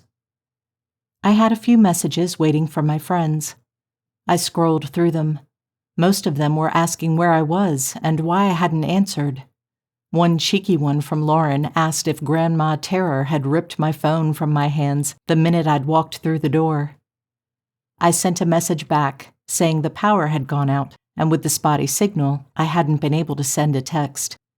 To my surprise, A chat bubble appeared on the message, and Lauren responded, "OMG, we thought you'd been locked in the tower room or whatevs." I laughed as my thumbs flew across the keyboard. Nope. I snapped a few pictures of my new room and sent them off. Her response came a minute later. "Whoa, looks huge. Is Grandma super mean?" I considered her question, staring at the screen. A knock on the door interrupted me. I clicked off my display as I shouted for them to come in. Grandmother poked her head into the room. "Oh, good, you're awake. The power's on." "I noticed." I waved my phone in the air. "I'm making breakfast. Do you prefer pancakes or waffles?" I don't know." I shrugged. "You don't know?" "I usually eat a granola bar or something for breakfast. Mom and Dad were always rushing out the door." "Well, I'm not. And I suppose if you don't know which you like, I'll just make both." "You don't have to do that," I said as I climbed off the bed and pulled on my fluffy white robe. "I know," she answered with a wink. "Come down when you're ready, but don't be too long. Both pancakes and waffles are best eaten warm." I hurried to catch up to her as she strode down the hall. "Hey, could you tell me more of that story over breakfast?" Grandmother shot me a grin over her shoulder before she descended the stairs. "Interested, huh?" I lifted a shoulder as I shuffled after her. "Maybe a little." "Well, if you have something better to do, we can always wait until dinner."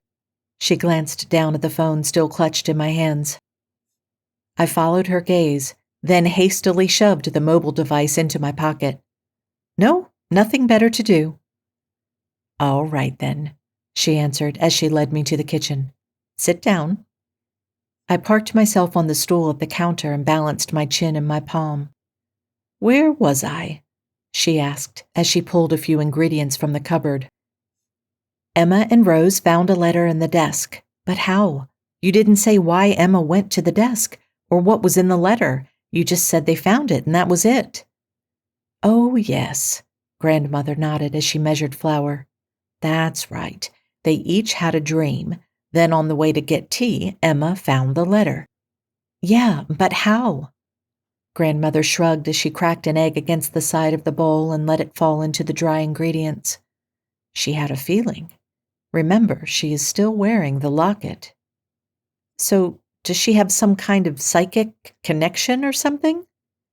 Grandmother stirred the batter, offering me an amused smile as she continued her tale. Emma shifted the handwritten letter for Rose to read. "I think this is the letter we were supposed to find." Rose scanned it. "How do you know?" Emma sank into the desk chair and shook her head.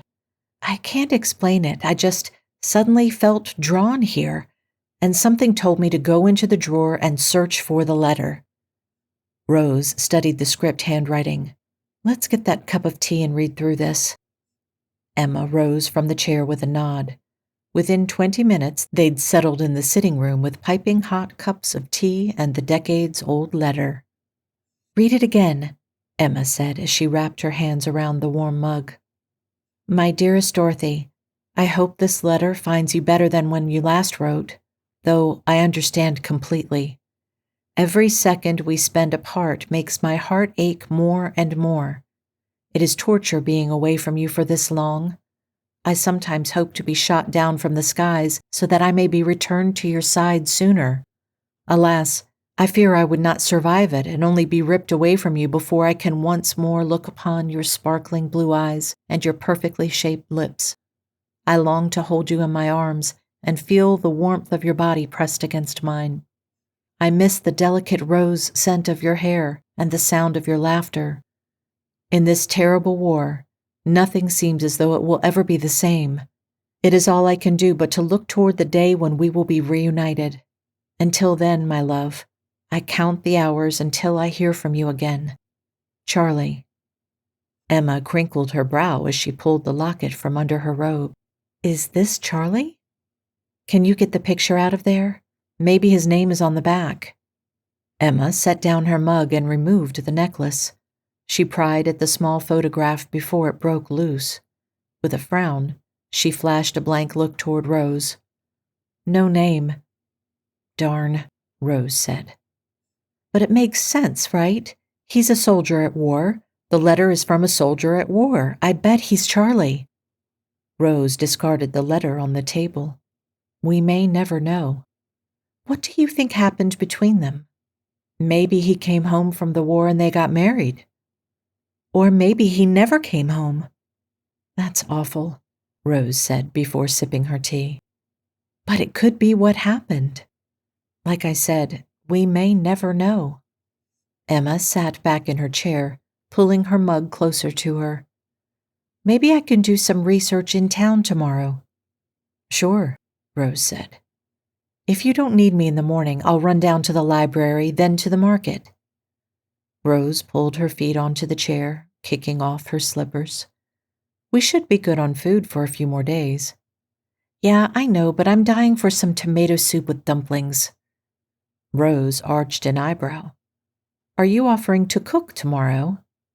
I'm offering to help, Emma said. I'm not sure I'm capable of doing the dumplings on my own, but I'd love to learn. I didn't get the chance before Mom passed. Rose offered her niece a consoling glance. Well, you're in luck, because Grandma taught us both, and I remember exactly what to do. Tomato soup and dumplings it is, then, Emma cheered. My mouth is already watering. I hope I can live up to your mom's dumpling making. I hope I can find something on our wartime lovers, Emma said, grabbing the letter again and studying it. We had to have found this for a reason. Rose lifted her chin. Really? You think so? Don't go there. I'm still not convinced of this otherworldly presence guiding us. But Emma, you said it yourself. You felt something pushing you to go to that desk and find this letter, and now you seem driven to discover what happened between them. Emma sucked in a breath before she took a long sip of tea. Rose ducked her chin, trying to catch Emma's eye. Emma? I can't explain it, but I'm not ready to accept that it's otherworldly yet. Fair enough, Rose answered. Well, I think we've hit the end of the road on this letter for tonight. Do you think you can sleep? Emma returned the picture to the locket and closed it, leaving it behind on the table as she rose and grabbed her mug. I think so. I'm leaving this down here. Rose squeezed her niece's shoulder before she shuffled back to the kitchen, cleaned their mugs, and left them in the dish drainer to dry before they made their way back up to their bedrooms. Rose spent a sleepless night with the strange dream and letter on her mind. Whenever her eyes closed, she imagined the phantom typewriter, sad note, and locket. She couldn't help wondering if it was connected to the ghostly form she'd spotted in the corner of her bedroom on her first night here. Had someone been reaching out to her for help? Perhaps they'd find out more tomorrow.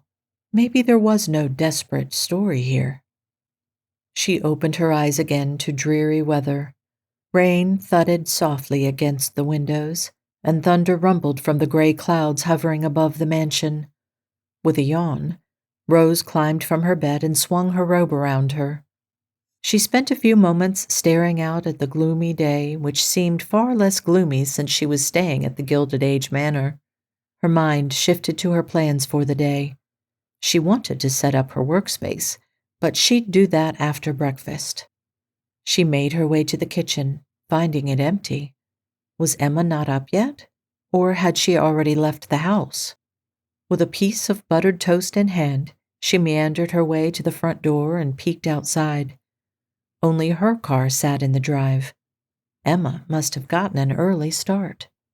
She finished off her meager breakfast and began her work. By lunchtime, she had the space set up. After a sandwich and cookie, she went over her notes and selected her first painting to work on, planning to begin the next morning. By mid-afternoon, the gravel crunched outside. Rose abandoned her pondering over the order of her work and hurried to the front door. Emma hauled groceries from her passenger seat with a grin. "Get over here and help." "You look pleased with yourself." I am. I not only got the tomato soup, oyster crackers, and dessert for afterward, but I also got information. Rose hauled one of the bags into her arms and pushed the car door closed. Oh, that sounds promising. And so does the dessert. What did you get? Chocolate mousse torte. I found it at a bakery in town and asked them to put it away for me to pick up on my way home. Emma grinned over her shoulder as she entered the house. I hope it's good. If it's anything like the homemade donut I had for breakfast, we will be in heaven. Rose pushed the door closed, darkening the space before they took the loot to the kitchen. I thought you left awfully early. Skipped breakfast, huh? I figured I'd explore the town a little. Anything interesting? It's nice, Emma said as they set the bags on the counter in the kitchen. And the bakery is to die for. Is it too early to get started on dinner? Rose eyed the clock over the doorway. No, the dumplings take a while to make and cook. Good, I missed lunch, but I got so excited with my research that I couldn't tear myself away. Rose unloaded the cans of soup before she dug around in the drawer for a can opener. What did you find? Emma pulled her hobo bag from around her torso and dumped it on the kitchen table. She dug through it, pulling out a stack of note cards. Rose dumped the soup into a stock pot and filled the can with water, adding it to the condensed soup mix. Is that all about our wartime lovers? It is, Emma said as she shuffled through the note cards. And it's a pretty sad story. Emma set the cards to the side and dug in to help with the soup, while Rose prepared the batter for the dumplings. With 2 bowls of the mixture prepared, they gathered at the pot to drop the doughy mixture into the boiling soup. Okay, spill it, Rose said as she scooped up some of the yellowish batter and dropped it into the boiling red liquid. Well, I searched and managed to find information about one Charlie Weather. He was a local who went to be a pilot in the war. Uh-huh. Did he have a sweetheart? Well, that took a lot more work, Emma said as she stirred the pot before returning to dropping dumplings. It didn't seem like it at first, but then I tracked down a story of a young woman who committed suicide here at Maple Mansion. At first, it didn't seem like there was any connection, but then I dug a little further. The family tried to deny it. In fact, they tried to say she was murdered at first, but the coroner ruled it suicide. How did she die? She hung herself. And they're sure it was suicide? There was a note. Rose scooped up more of the mixture, hesitating before she dunked her spoon in the liquid. Any idea what it said? No, the family never released that information, but I did a lot of digging and found that the suicide occurred right after word of Charlie Weather's death broke. The plot thickens. And so does the soup, Emma said with a giggle as she stirred it again.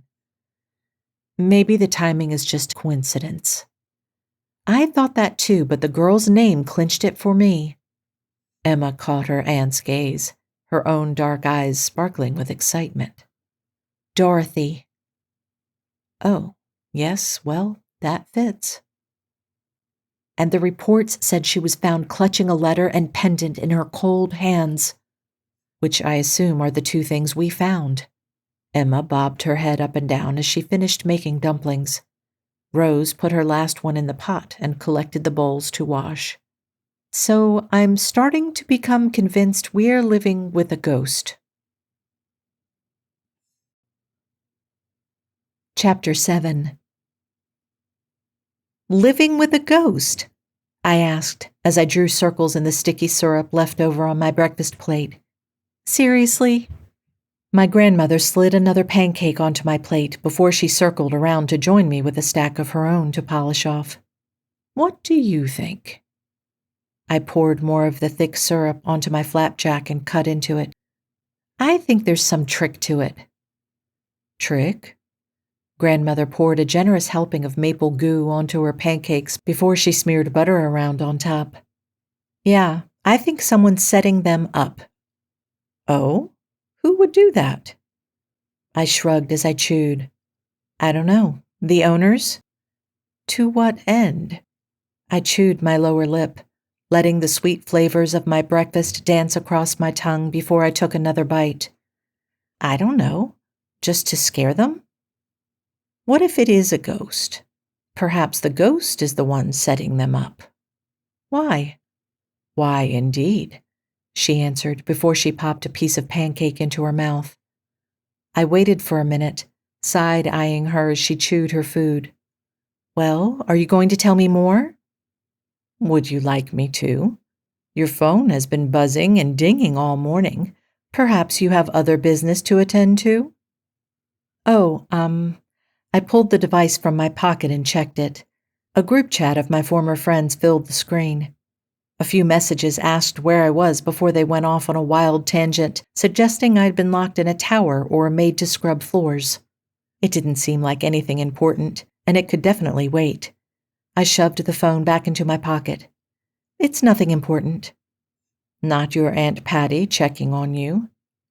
My heart sank as I realized she hadn't even texted to ask if I'd made it here. No, just some friends. Grandmother took the last bite of her meal and rose to collect our plates. Why don't you answer them? Then we'll have a cup of tea and continue the story. I bit my lower lip as I glanced down at the messages building on my screen before I shifted my gaze to the sink. Grandmother stood wiping the breakfast dishes with a sponge as bubbles floated on the water filling the sink. My friend's badgering seemed less intriguing to me than it had a day ago. Less than 24 hours ago, I had been filled with teen angst and lashing out at the world, but somehow, since I had arrived at Thornwood, my life had changed. Perhaps because at home, I'd have still been sitting in my room. With a bowl of cereal in hand, I'd have texted my friends all morning long. No one would have bothered me or bothered with me. My parents didn't neglect me, but they would have been out of the house at work long before I ever rose from my bed. It was not that they didn't care, they just had other things to do.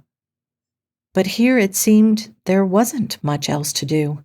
I wondered if that would become tedious after a while. Don't you have something else you'd rather do than entertain me? Not at all. Oh, there are plenty of things to be done, Grandmother said as she dumped the last plate into the drainer and dried her hands with a towel. But they can wait. We're still getting to know one another, and I've been enjoying sharing this story with you. Though if you'd rather explore on your own or spend some time alone, I have no objections. I glanced down at the phone again, a brooding expression on my face. My gut reaction was to hide away in my room, but I did want to hear the end of the story. I forced a smile onto my face and shook my head as I dumped the phone on the counter. Where are the teacups? Grandmother's features brightened. In the corner cupboard. I'll fill the kettle. We can take the tea into the sunroom. It will be lovely there this time of the morning. I nodded as I pulled down 2 of the rose-patterned cups and their saucers. So, are they seriously living with a ghost? The corners of my grandmother's lips twisted into a smile as she continued her tale. Rose and Emma took their steaming bowls of tomato soup to the dining room.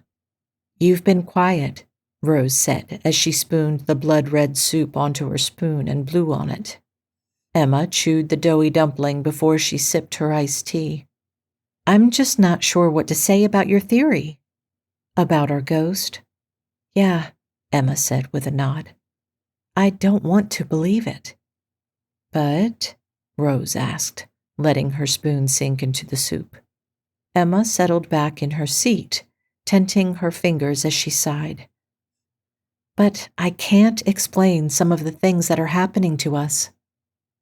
The dream. And the finding of that letter. I can't explain why I was drawn to that room, or how I knew which drawer to search. Rose tugged a corner of her lips back as she studied her niece. What? Nothing. I'm just glad you're being open-minded. I think you'll find there's more to life than you realize. Emma shot her a sideways glance as she scooped up another spoonful of soup. I'm not certain I'd go that far. I don't mean to sound ominous, but I think this is just ramping up for you. I think you may be special. Oh, I'm special all right. Just ask a few of my high school teachers. Emma snorted a laugh before she sipped her tea. That's not what I mean, Rose said. Your mother was special too. Emma eyed her again. Rose licked her lips and shook her head. I don't want to put anything in your mind. I want you to come to your own conclusions. Emma let her spoon clatter into the bowl before she clasped her hands, elbows resting on the table. Aunt Rose, do you know something about Mom that I should know? Rose's jaw tightened and she licked her lips as she let her gaze fall onto the table's wood grain. She finally flicked her gaze to her niece and gave her a slight nod. It's one of the reasons I asked you to come here with me. Emma leaned back in her chair, her gaze rising to the crystal chandelier sparkling above her. It's not fair that you don't tell me.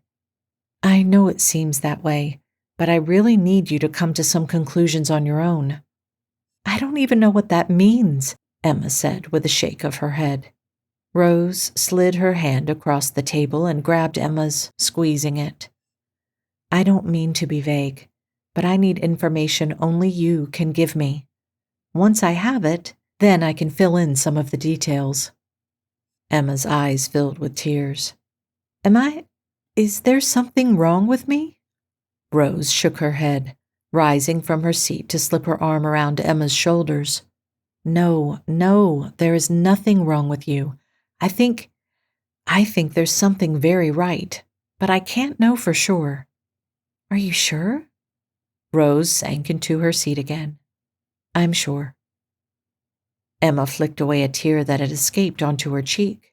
I thought maybe whatever is doing this to me caused Mom's death. Not directly, Rose answered. Emma furrowed her brow as she sniffled. What does that mean? Let's take this one day at a time. I promise I'll explain everything just as soon as we work out some of the details on your end. Emma bobbed her head up and down, staring at her nearly empty soup bowl. So, what should I expect? I'm not certain, Rose admitted, but I would say you may have more feelings. If you do, follow them. It can help us understand what's happening here and what's happening to you. Emma offered her aunt a tight-lipped smile. Thank you for helping me through this. I can't really explain what happened to me before, and I thought you'd think I was crazy. No, honey, definitely not. Now, let's finish this soup and get into that pie you bought for dessert. I wholeheartedly agree.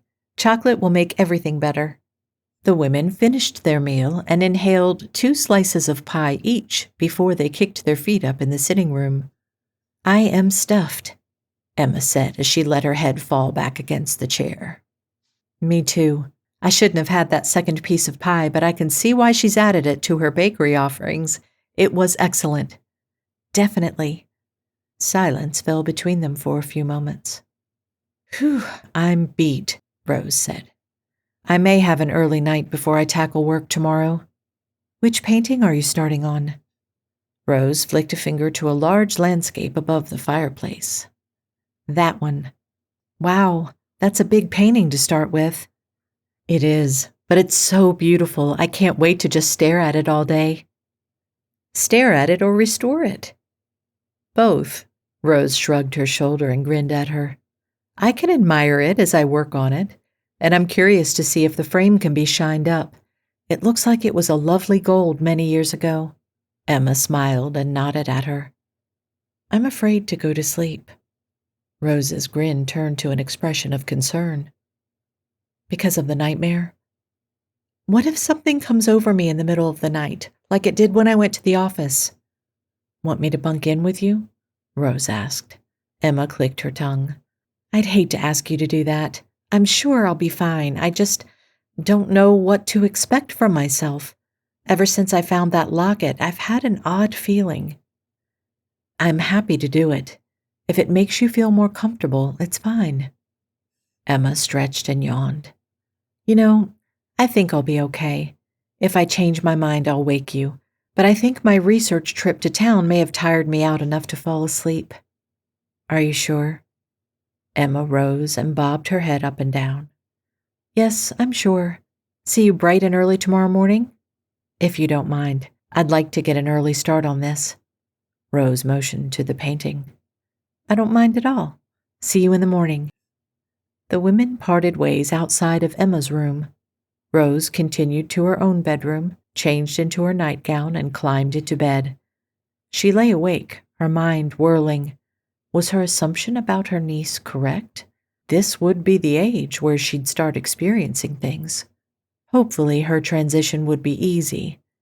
It was too bad her sister was not here. She would have been the better one to do this, but that was not to be.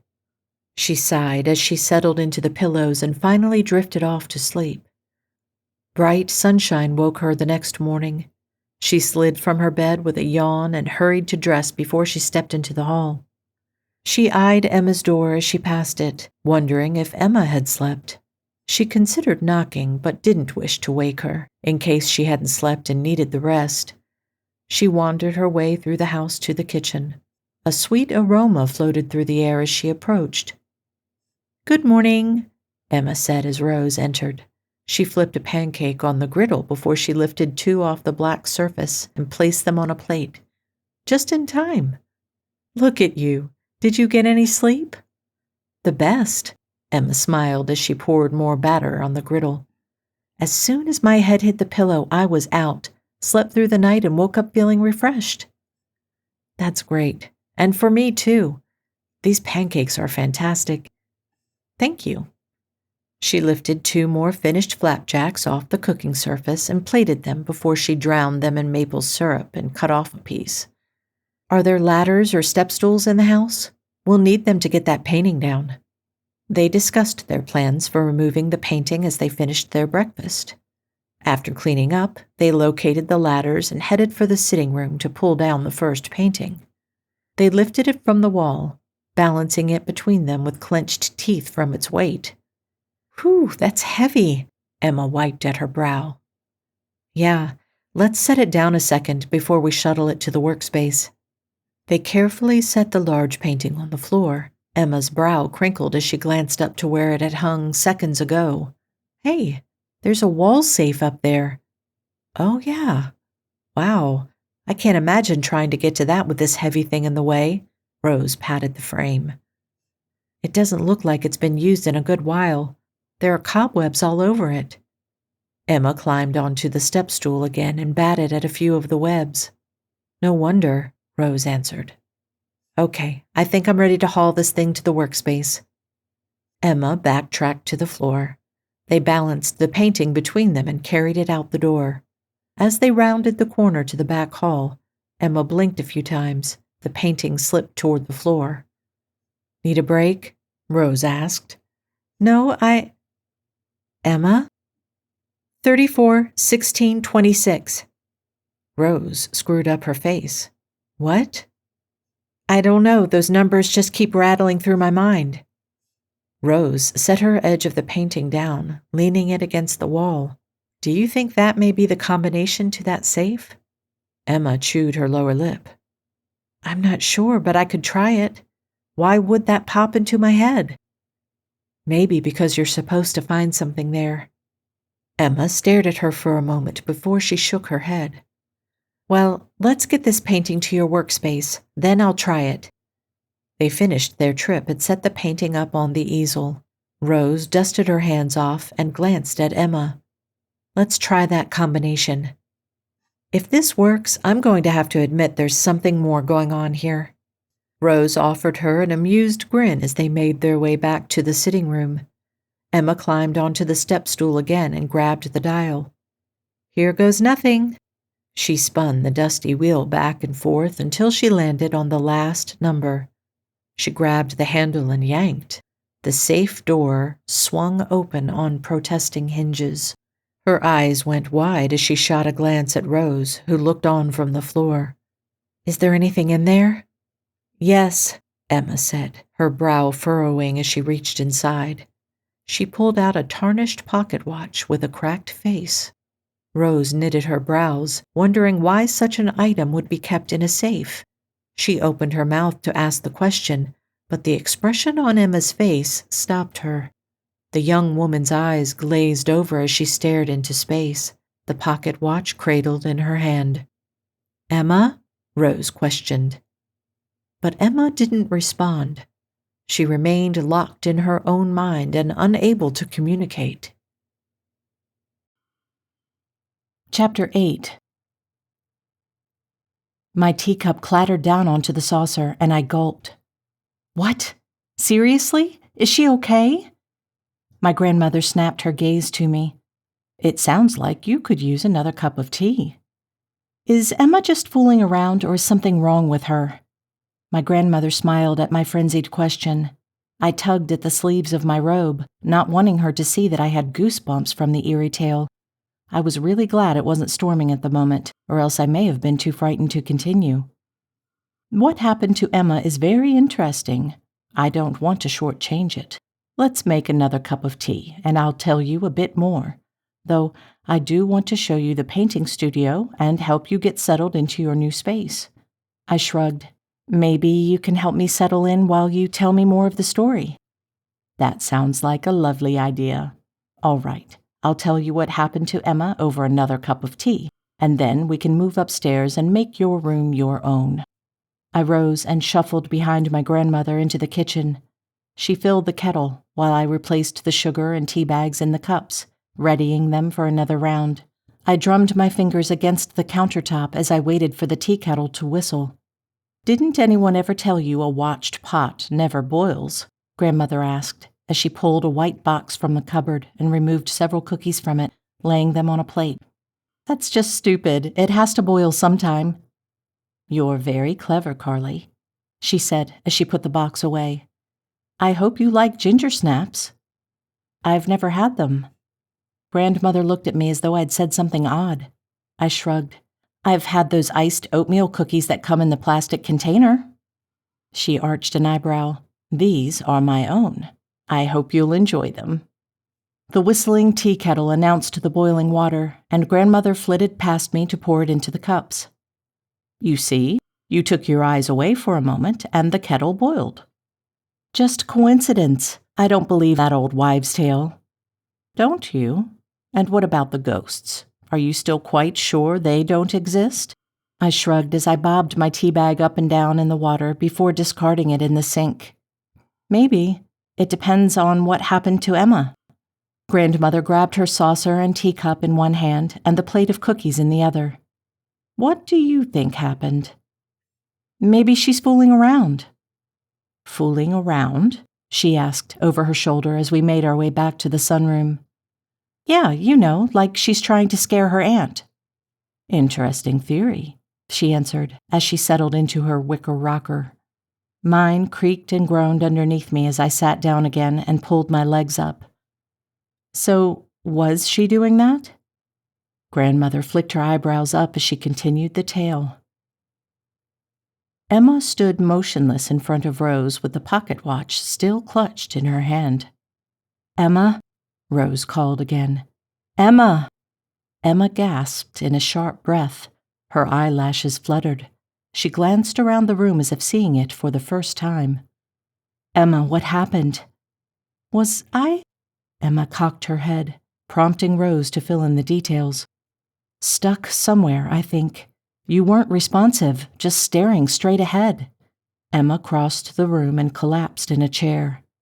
"I can't explain what just happened."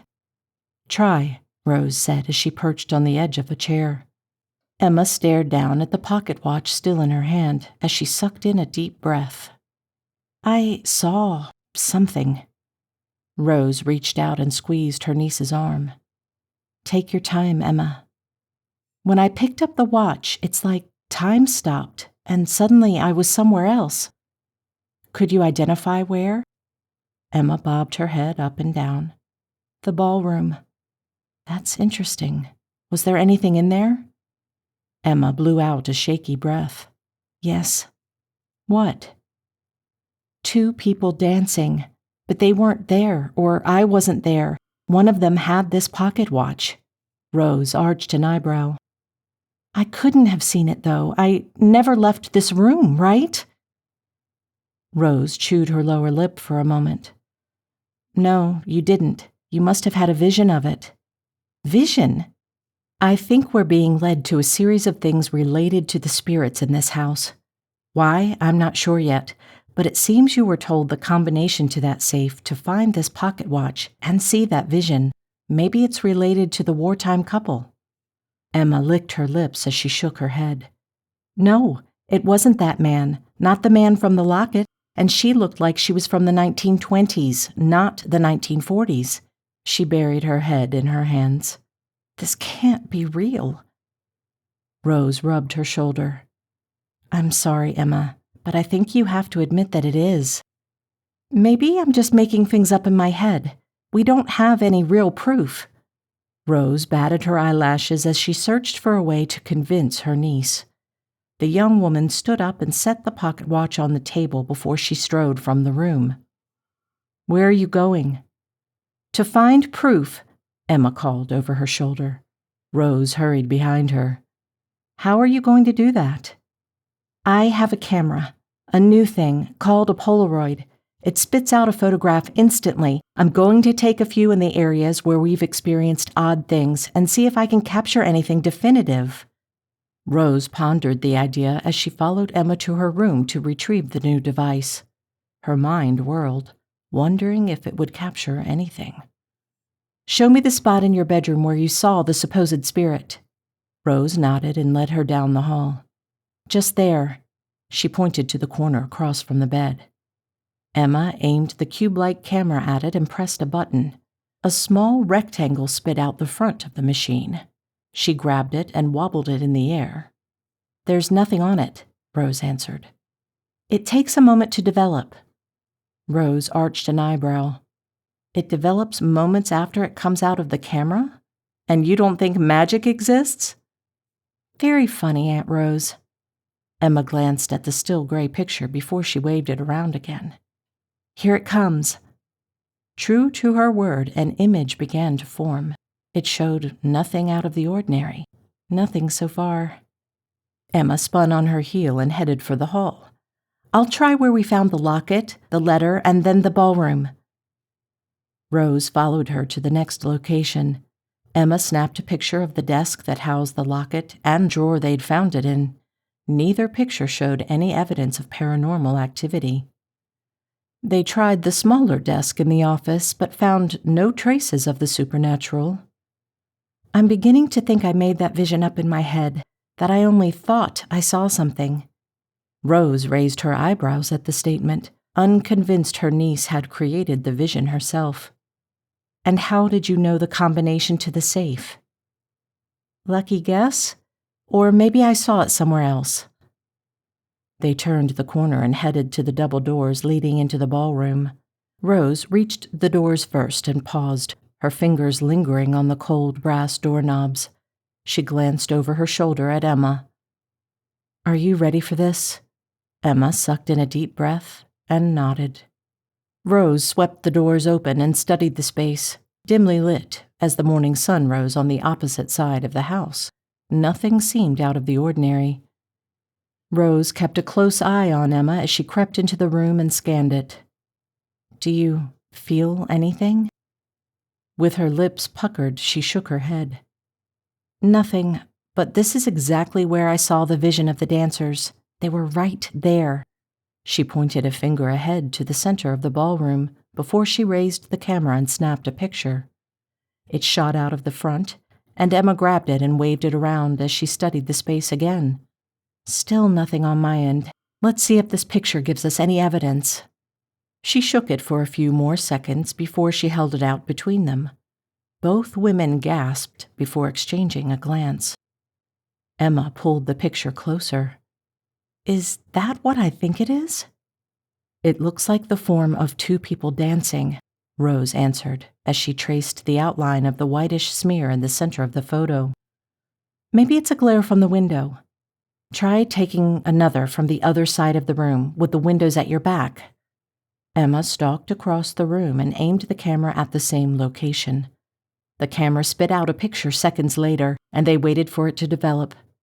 The same white smear filled the center, though this time in a slightly different configuration. Looks like the dancers turned. Emma clicked her tongue as she studied the two photographs. It's hardly definitive, but it does provide some proof of something, doesn't it? Rose leaned closer to the images, and she does look like she's from the 1920s. She squinted at the photograph before she traced the outline of a feather near the woman's head. This looks like a feathered headband, and down here, the dress looks like a 1920s length. Why were we led to this? First a couple from the 1940s and now from the 1920s? That I can't answer. Emma stared at the picture for another moment. Well, I suppose I should let you get to your work. I'm going to explore the house and search for any clues about who these people could be. Okay. Let me know if you need anything, or even if you want to run any ideas past me. I'm all ears. Emma forced a smile onto her features and nodded. I will. And good luck with that frame. I expect to see it shining by the time I come back.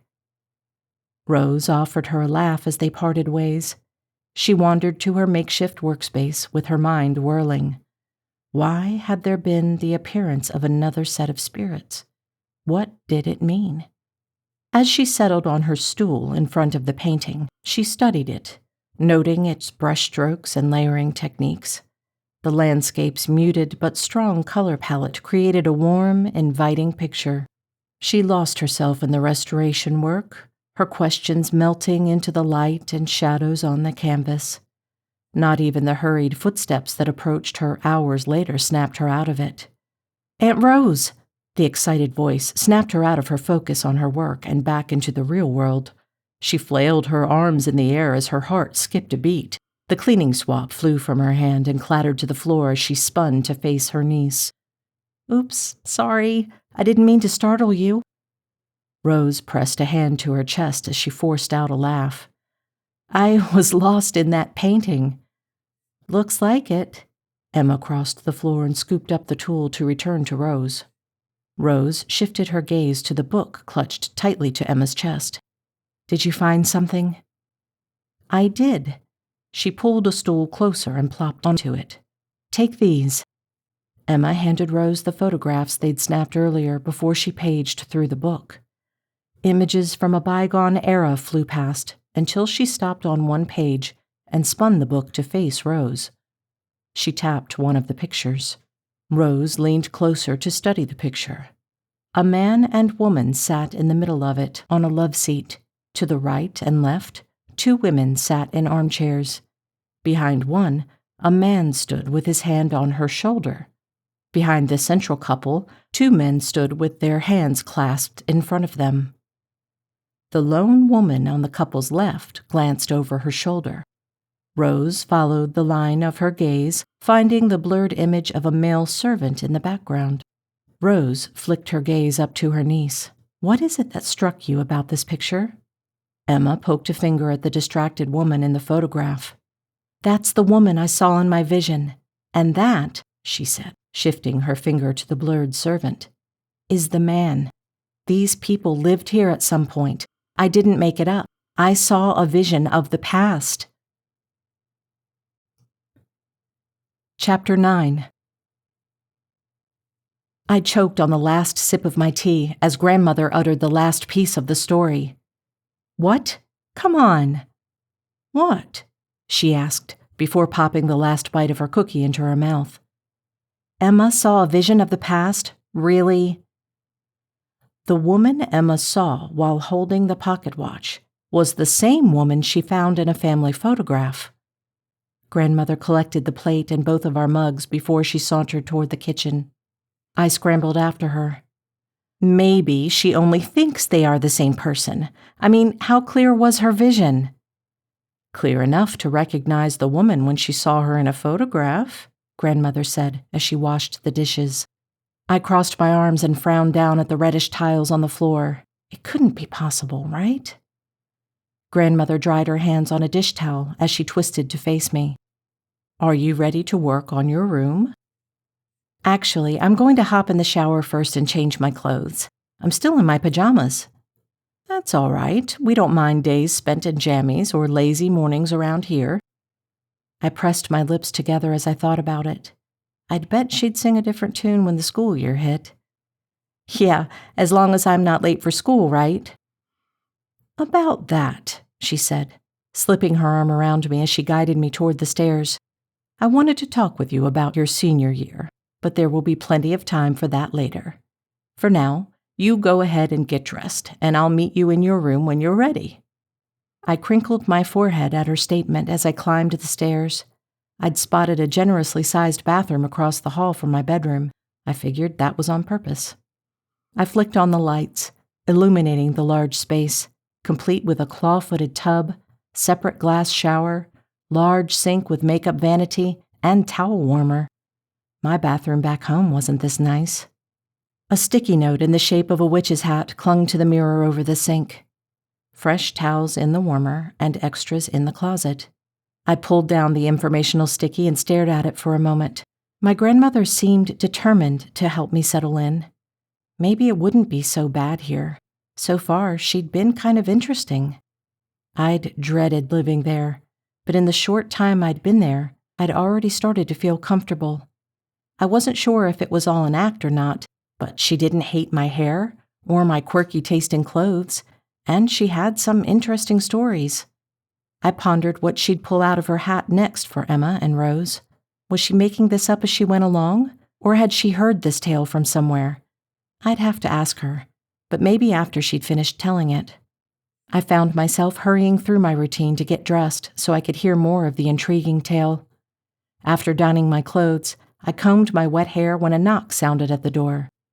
"Come in," I shouted, dragging the comb through my multicolored locks. Grandmother poked her head inside. "All ready?" "I just need to dry my hair," I said. "Oh," she answered with a frown. "Why not let it dry naturally?" I shrugged. "It'll get all wavy." "Well, that sounds lovely." Mom used to like it straight. The smile on my grandmother's face faltered at the mention of my mother. Did she not like her? It seemed my mom didn't like my grandmother at all. "Well, everyone has their own taste. I, for one, would love to see your natural hair. I'm sure it's very nice, and we're all about accepting our true selves here at Thornwood." I wrinkled my nose at the statement. What did that mean? "I guess I've blown that. My colored streaks certainly aren't natural." "Maybe not, but they are a reflection of your true self, aren't they?" I considered it for a minute. "Yeah, I guess so.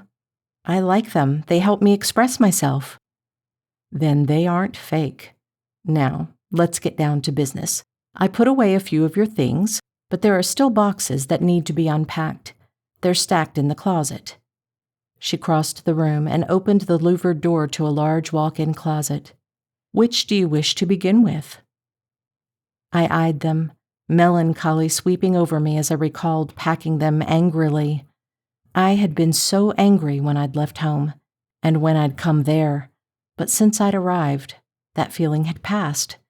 I hadn't expected it to, but it had. "I guess we'll just start at the top and work our way down in the stack, then move to the next one." Grandmother nodded as she ripped the tape from the top and opened the box. My cat-eared hoodie collection was safely tucked inside. She pulled the first out, black with shimmery rainbow cat whiskers on the front and inside the ears. "This is darling." "Thanks," I said as I grabbed the next one and wandered to the dresser. "Would you mind telling me more of the story while we work?" "Certainly. I didn't say anything since I thought you may be growing weary of it." "No," I exclaimed before I chuckled. "I mean, I'd like to know what happened. Plus, you promised me a story about my new music box, and we have to get through this one first." "Yes, we do. We have to get through many things before you are ready for that tale. All right, let me think. You said Emma found a picture of the woman she saw in her vision." "Ah, yes. Emma had found proof that she'd not imagined the woman. She had been a real, live human being who once lived at Maple Mansion, and she had a very interesting life." "Anything?" Rose asked as Emma wandered through the door and collapsed on the stool next to her. She blew out a long breath as she shook her head. No, nothing. I spotted a few more pictures of that woman, but no other information. Rose set her cleaning swab down as she twisted toward her niece. Any feelings or premonitions? No, I'm not sure where to search next. Maybe you should try the library again. Old news articles from the 1920s. Emma pressed her lips together. Yeah, maybe. Hey, if you need a break, do you want to come with me? We could try the cafe in town for dinner. Rose glanced at her progress on the painting before she dusted her hands off and began to remove her smock. I think I've made good progress today. An afternoon out won't hurt. Emma smiled at her. Great. I'll grab my things and be ready in a few minutes. I may be a little longer, Rose answered as she stood and stretched. I'll bet my hair isn't in any shape to head out. It looks good to me. Just run a brush through it and put it in a ponytail. I like your easy style, Rose said with a laugh as they made their way to the foyer and up to the second floor. Within 20 minutes, they both sat in Emma's little Volkswagen and bounced their way to town. Looks like we may get more rain, Rose said as she eyed the dark clouds building on the horizon. Yes, let's hope we beat it. The library should be open for another 2 hours. I hope that's enough time to find some answers. There must be a reason why you saw this.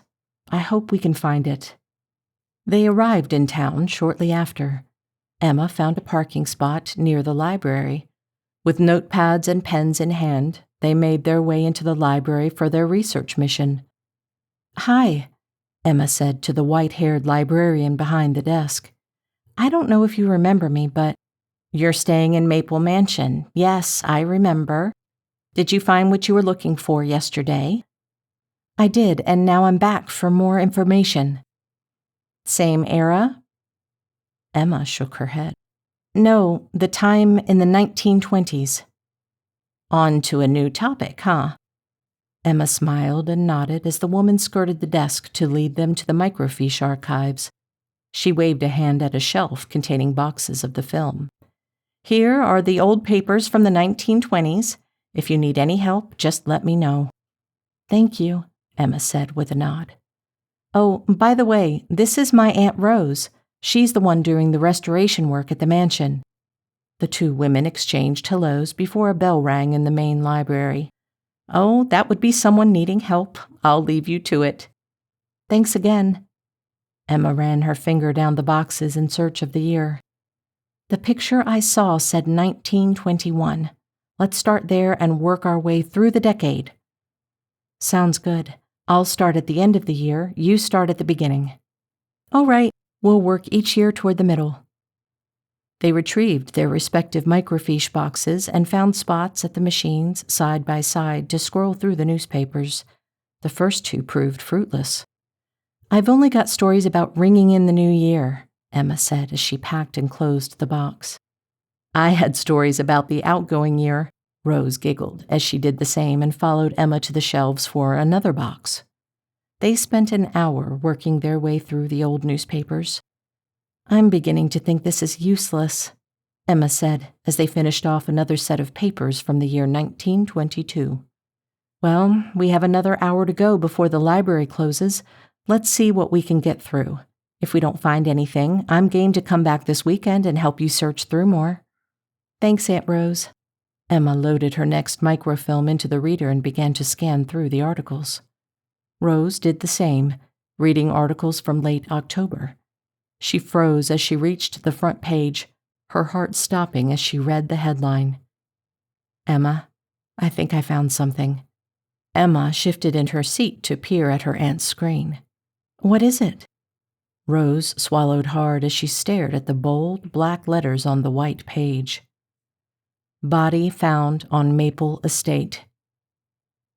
She flicked her gaze to her niece, who arched an eyebrow as she rose and leaned over Rose's shoulder to read more.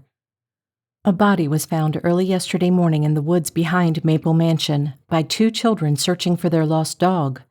The dog ran away before sunrise, and when the boys chased after it, they stumbled upon the mangled body of a man. The man, now identified as Robert Caulfield, under-butler for the Maples, was found brutally beaten to death. Police are investigating, but currently no suspects have been named in Caulfield's murder. However, this reporter has learned that the detectives have several people under suspicion and are questioning them in the hopes of making an arrest in the coming days. Is there more? Rose flicked through the paper in search of more information on the story. Emma swiped her hand.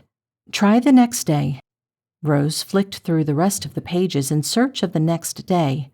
The front page mentioned nothing about the murder. Instead, the cover story detailed the town's fall festival, set to occur the following day. They scoured the rest of the pages for any information but found none. I'll go to the next day, Rose said. The pages whirred by to the front page for October 31st. Both women gasped as they stared at the new headline. Oh my, Emma said, pressing a hand over her gaping mouth.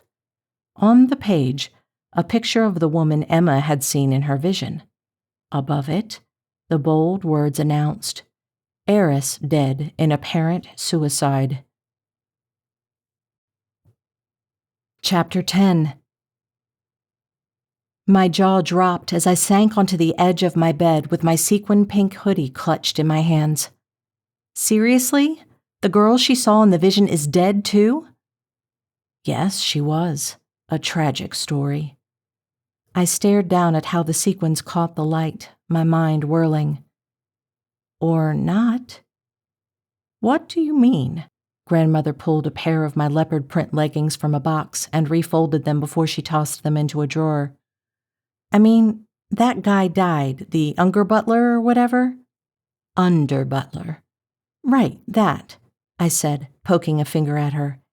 He died like 2 days before she did. That's suspicious. She pulled another pair of sparkly pants from the box. So, what do you think happened? I think something fishy is going on, like maybe that lady killed him, the heiress. Did she kill him? And then killed herself over the guilt? I shrugged. Maybe. Or maybe she didn't kill herself. Maybe she was killed too. Was there a serial killer at Maple Mansion? My grandmother flicked her eyebrows up. What an interesting theory. You're very good at parsing through details, aren't you? I traced the contrast stitching on the hoodie before I folded it. I don't know. I like puzzles, I guess. Well, then perhaps I should continue the story, and we'll see what happens next. I stood and crossed the room to set my hoodie in the drawer before I moved on to find new places for my puffy skirts. Yeah, I kind of want to know what's happening there. I'm glad you're intrigued. Let's continue, shall we? I bobbed my head up and down as I stretched the lingerie strap from inside the skirt onto the hanger. Yes, let's continue.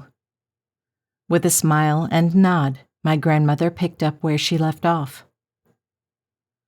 Emma finished scrawling down the details of the 2 articles before they searched further in the papers, but no further mention of either death could be found anywhere. She slammed the pen down on the desk. I can't believe there's no more information.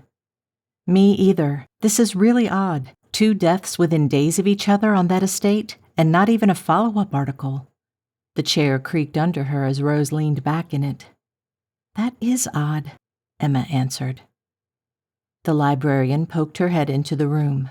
Still here, just letting you know that we're closing up in the next 10 minutes.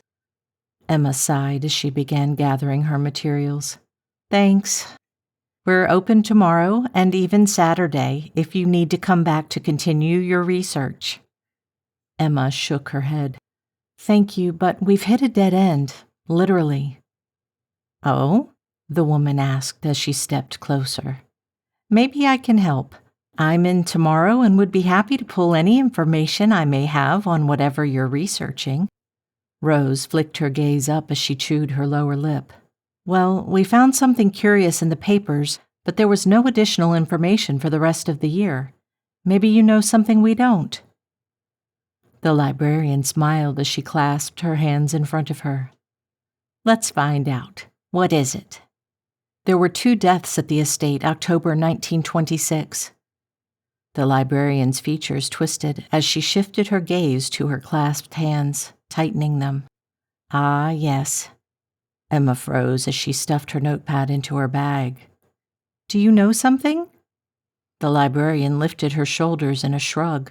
Nothing more than conjecture and rumor, though those deaths are legend in these parts. Rose and Emma exchanged a glance before Rose returned her attention to loading her microfiche into its container. Would you possibly care to share those legends? We'd be happy to treat you to a meal at the cafe down the street. The woman knitted her eyebrows as she considered the offer. Well, I shouldn't really. We'd really love to know more about the house, Emma said. It's not for anything that would be printed or reproduced anywhere. We're just looking to understand more of the house's history for personal interest. Well, if you promise that this won't appear in a newspaper or on the cover of Time magazine, the librarian hesitated for a moment, staring at them expectantly. Not at all, Emma assured her as she rose from her seat and returned the 2 boxes of film. My Aunt Rose is just restoring paintings, and I thought I'd do a little personal research project into the house's history. It's only for my own personal curiosity. Well, then, I'd love to join you, the woman said as they met her near the door. I'm Kathy, by the way. I'm not sure I caught your name from yesterday. Emma answered with her hand stuck out. Emma, Kathy said with a nod before flicking her gaze to Rose. And you're Rose, the art restorer? Rose nodded at her. Just give me a few moments to do my closing tasks and lock up, then I'll join you out front. Rose and Emma nodded and made their way to the main entrance. A cool wind swept past them as they stood on the sidewalk, waiting for Kathy. Good going getting her to join us, Emma said. No problem. I figured she'd be a wealth of information.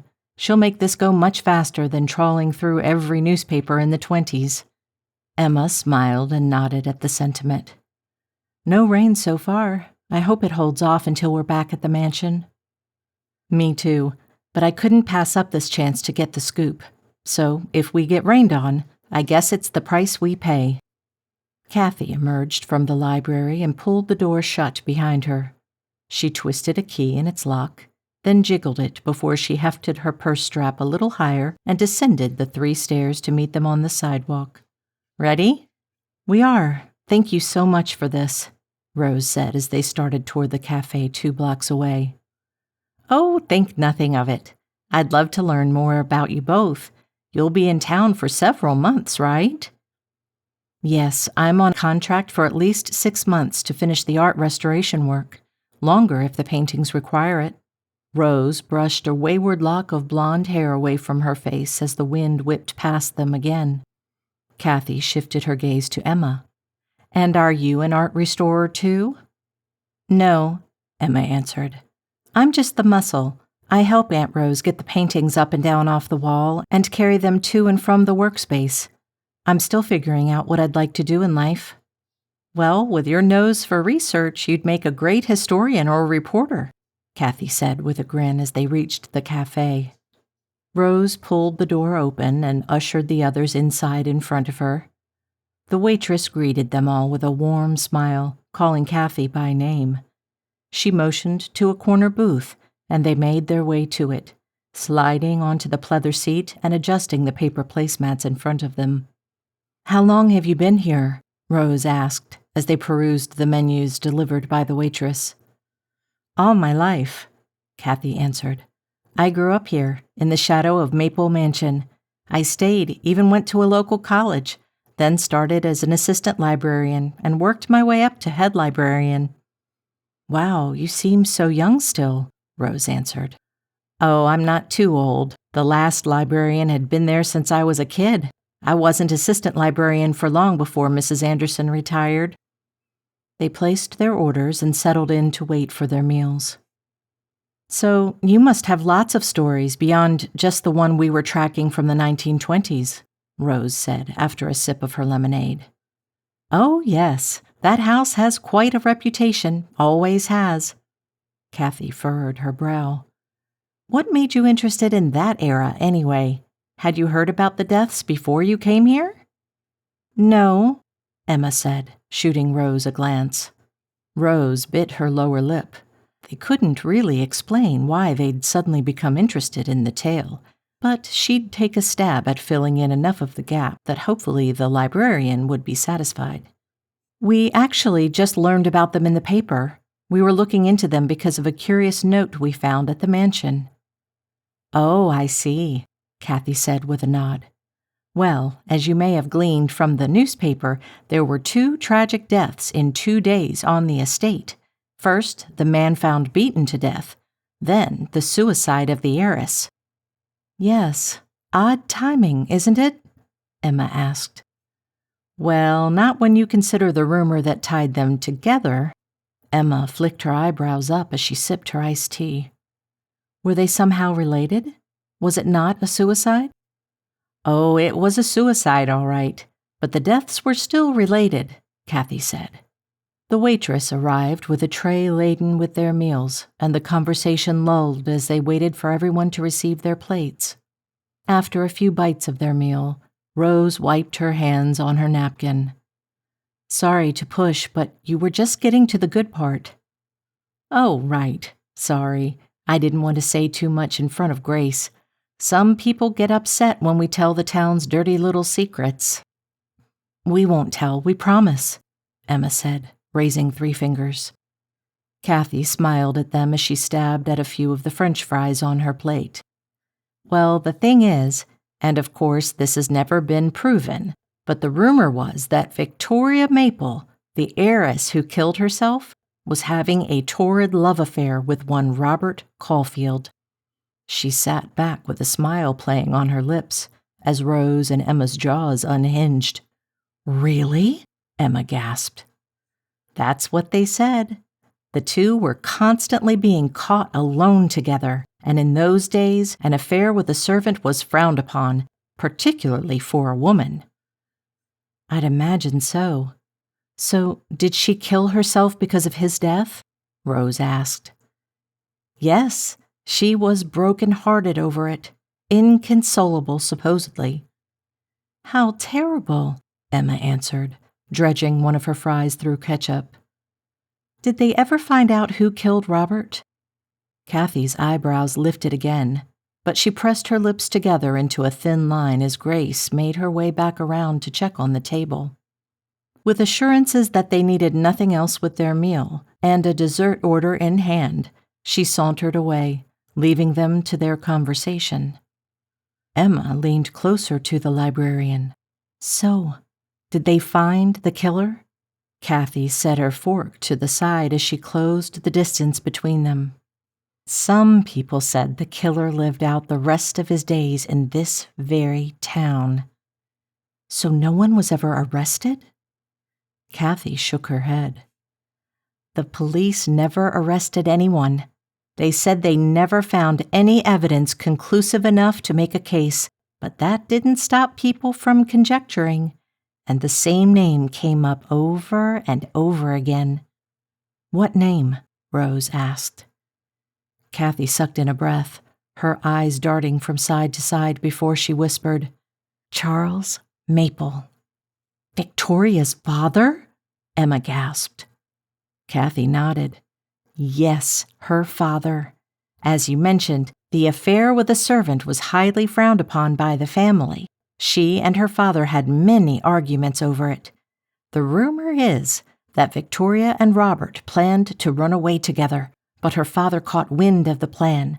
He had Robert killed before they could leave, but the plan backfired on him and cost him his daughter." "Wow," Rose whispered as she flopped against the cushy back of the booth. "What a terrible tragedy." "Yes, very," Kathy agreed. "He denied it his entire life, but even his wife believed he was responsible." Emma arched an eyebrow. "Really? And she never went to the police?" Kathy licked her lips as Grace arrived to relieve them of their plates and deliver their dessert. Once the waitress left, Kathy picked up her spoon and dove into her chocolate pudding. "No, Beatrice would never have said a word to the police. They didn't do that. especially when they could have lost everything in a divorce. Still, her daughter died. And she said as much during a drunken rant at a Christmas party, but if she had any concrete evidence, she never breathed a word to anyone. Wow, that's really a shame, Emma said. They finished their dessert, discussing the tragic turn of events before they paid the bill and left the cafe behind. Well, thank you so much for the candid information. How terrible for that young couple. Emma hiked her purse higher on her shoulder and let the wind blow her hair over her shoulder. You're welcome. If there's anything else I can help with, just let me know. And thanks so much for the dinner. Good luck with the restoration. Thank you, Rose said as they arrived at Emma's car. Is there somewhere we can drop you off? It looks like the rain is going to hit at any moment. Kathy waved the offer away before pointing to a quaint apartment building down the street. No, I just live up the block, in Maplewood Apartments. Oh, how convenient, Rose said. I love town living. Me too, Kathy answered. They said their goodbyes, and Emma and Rose climbed into the car. A few drops of rain splattered the windshield as they aimed for Maple Mansion. What an awful story, Emma said as she flicked her windshield wipers on. Yes, definitely. 2 tragedies in that house, separated by a few decades. Both related to suicide. I wonder if that's the connection here. Emma turned into the house's long driveway. It could be. Perhaps the spirits are restless because of their choices. Could be. It seems this family has seen a number of tragedies. Emma eased the car to a stop and threw her shifter into park. At least now we know. I'm not certain it helps us, though, Rose said as she climbed from the car. Her pulse quickened as she stared up at the house. Muffled strains of music floated on the air. Emma skirted the car, grabbing Rose's hand. Do you hear that? I do, but where could it be coming from? There's no one in the house. Chapter 11. I dropped the deconstructed box on top of the pile and my mouth gaped open. No, ghostly music? That's so creepy. My grandmother arched her eyebrows as she collected the stack of flattened boxes. It was definitely a surprise to Emma and Rose, that's for sure. They worried someone had entered the house, and if not, it would be difficult to deny the growing ghostly presence. I shivered, goosebumps puckering my skin as I tried to imagine something that creepy happening at a big old mansion after I'd just learned about all the deaths on the property. I'm not sure I would have gone in there. Really? Grandmother asked as she carried the boxes downstairs. You wouldn't have been curious to learn more? I don't know, I said with a shrug as I hurried around her to pull the front door open. It's kind of scary. Even if it's a real person, why is the person there? And I don't know what I'd do if I saw a ghost. You may surprise yourself. Grandmother dumped the boxes behind the garbage can and dusted off her hands. How about some lunch? Okay, I agreed as we returned to the house. So what happened next? Are you certain your nerves can take it? Grandmother asked as she filled a pot with water. I mean, yeah, ghosts aren't real, right? It's just a story. She wiggled her eyebrows as she set the pot on the stove. Is there anything I can do? She pulled a block of cheese from the refrigerator and twisted to dig a grater from a drawer. You can grate this block of cheese. I grabbed them both and planted myself on the stool at the counter to begin my work. So, since this is just a story, let's keep going. All right then, we'll keep going. Are you sure no one's inside? Emma asked. Maybe one of the Maples came back. No, the woman at the agency said no one would be here. The family doesn't even use the house anymore. They wanted the paintings cleaned for when they applied for it to become a historical site. Could someone have broken in? Why would they play music? Emma lifted her shoulders to her ears, shaking her head. I don't know, but The only alternative is that it's not a human playing that music," Rose filled in. "I was afraid you'd say that." "I'm not certain any other explanations make sense." Rose rubbed her arms as a chilly breeze swept past them before the rain began to fall harder. "Come on, we need to find the source." Emma wrinkled her nose, but the rain drove them both inside. The music, louder now that they were inside, seemed to come from everywhere all at once. Rose's forehead wrinkled as the sound pounded her eardrums. Emma clapped her hands over her ears. "I can't tell where it's coming from." Rose shook her head as she raised her voice to shout over the strains of music. "Me either. We'll have to see if we can track it down." Emma nodded, and they began their search, checking the sitting room, then the library. They found nothing in either that could produce the spectral serenade. As they moved toward the back of the house, the music grew louder. Rose's eyes teared up from the volume. She fought her way down the hall, pulling open one door after another until they found a listening space. Plush, velvety armchairs sat on a Persian rug around the room's grand piano. Floor-to-ceiling bookshelves filled with vinyl records ringed the room. Tucked in a corner, an old-fashioned Victrola played. Rose flicked on the light. An antique chandelier glowed to life as she raced across the room to lift the needle from the record. The loud music ceased. Emma breathed out a sigh. "Thank heavens, I didn't know one of those could play so loudly." "Neither did I, which convinces me that this experience was not entirely of this world." Emma stared down at the record. "Did you recognize the music?" "I didn't, but there must be a reason we were led to it." "It didn't sound like the 1920s, Emma answered.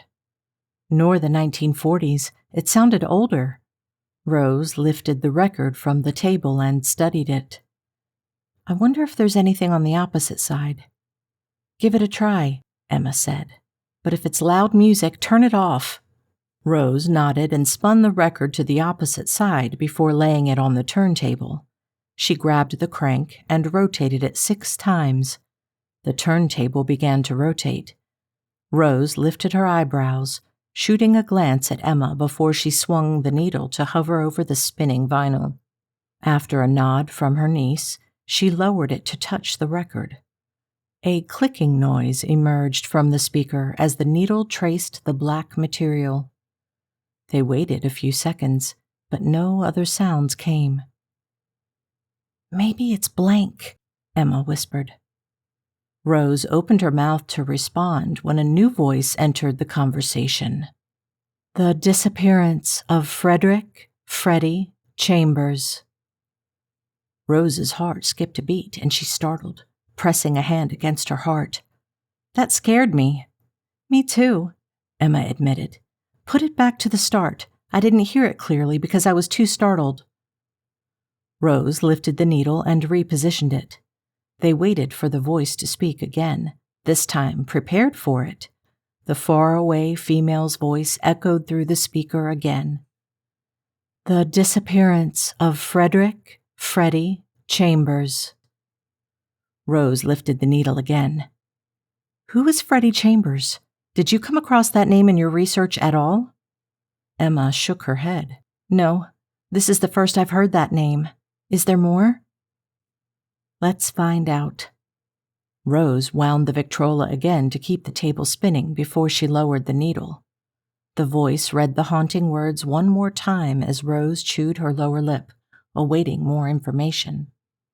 No other sounds came from the listening device for several seconds. Tension lodged itself between Rose's shoulder blades as they waited for more information. December 31st, 1899. The last day of one era would remain unforgettable for those who made it to the new year. Emma's eyes went wide. Those who made it? Violent storms pounded the region as Maplewood prepared to ring in a new millennium.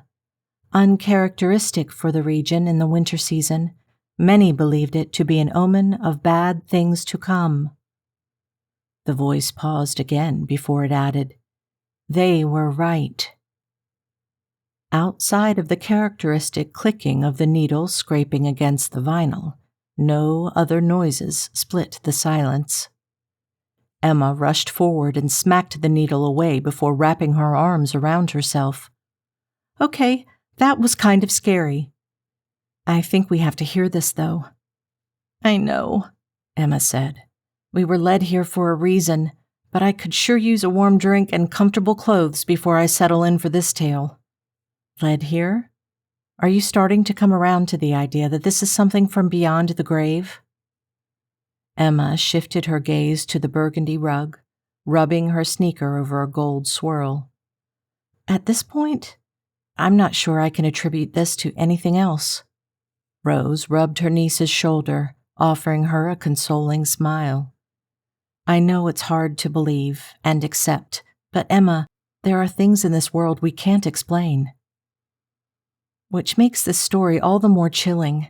What happened in this house?" "Let's find out together, okay?" Emma nodded, and Rose wrapped her arm around her niece's shoulders, leading her from the room. "We'll get into our pajamas, then make a nice cup of hot chocolate and listen to whatever this ghost wants us to know." "A new ghost, it seems," Emma said as they reached the foyer and started to climb the stairs. "The story starts at the turn of the century." "Yes, another new era. And about 25 years before the last. First 1944, then 1922. Those are almost 20 years apart." Emma bobbed her head up and down. "Then 1899, almost 1900, 22 years. They're all 22 years apart." They reached the top of the stairs and snaked their way through the halls to their bedroom. "That has to be significant." "I wonder if anything happened in 1966. "I don't think so. The house was abandoned in the 50s, I believe." "Wonder if it was related to these disturbances." Emma's fingers lingered on the doorknob to her room. "We'll figure it out. Do you want me to stay with you while you change?" Emma forced a smile on her face. "No, I'm okay. I'll meet you back here in a few minutes." "Sure," Rose said with a nod. "I'll hurry." She continued down the hall, ducked into her room, hurrying to peel off her clothes and slide into her pajamas. With her pants and shirt draped across the chair, she tugged her robe on, sliding her feet into her slippers. Emma already waited for her in the hall, staring out the window at the darkening sky. Rain continued to pour from the black clouds. "Perfect night for a scary story, I guess." Rose slid her arm through the crook of Emma's and meandered down the hall. "Let's hope it leads us to some information that can help solve this." "What do you mean, solve this?" "There's a reason we were sent here. There's a reason we're experiencing these things. We need to know why. Maybe this story will help." When they arrived at the kitchen, Rose poured a generous helping of milk into a pot, while Emma broke chocolate pieces into it as it heated over the stove. Once the milk steamed, Rose poured it into 2 mugs. They shuffled back to the music room. "Are you ready?" Rose asked as Emma settled into one of the plush chairs. She wrapped her hands around the mug, inhaling the aroma of the sweet liquid. "As ready as I'll ever be." Rose nodded and wound the Victrola again. She set the needle on the record before she hurried back to her seat next to Emma.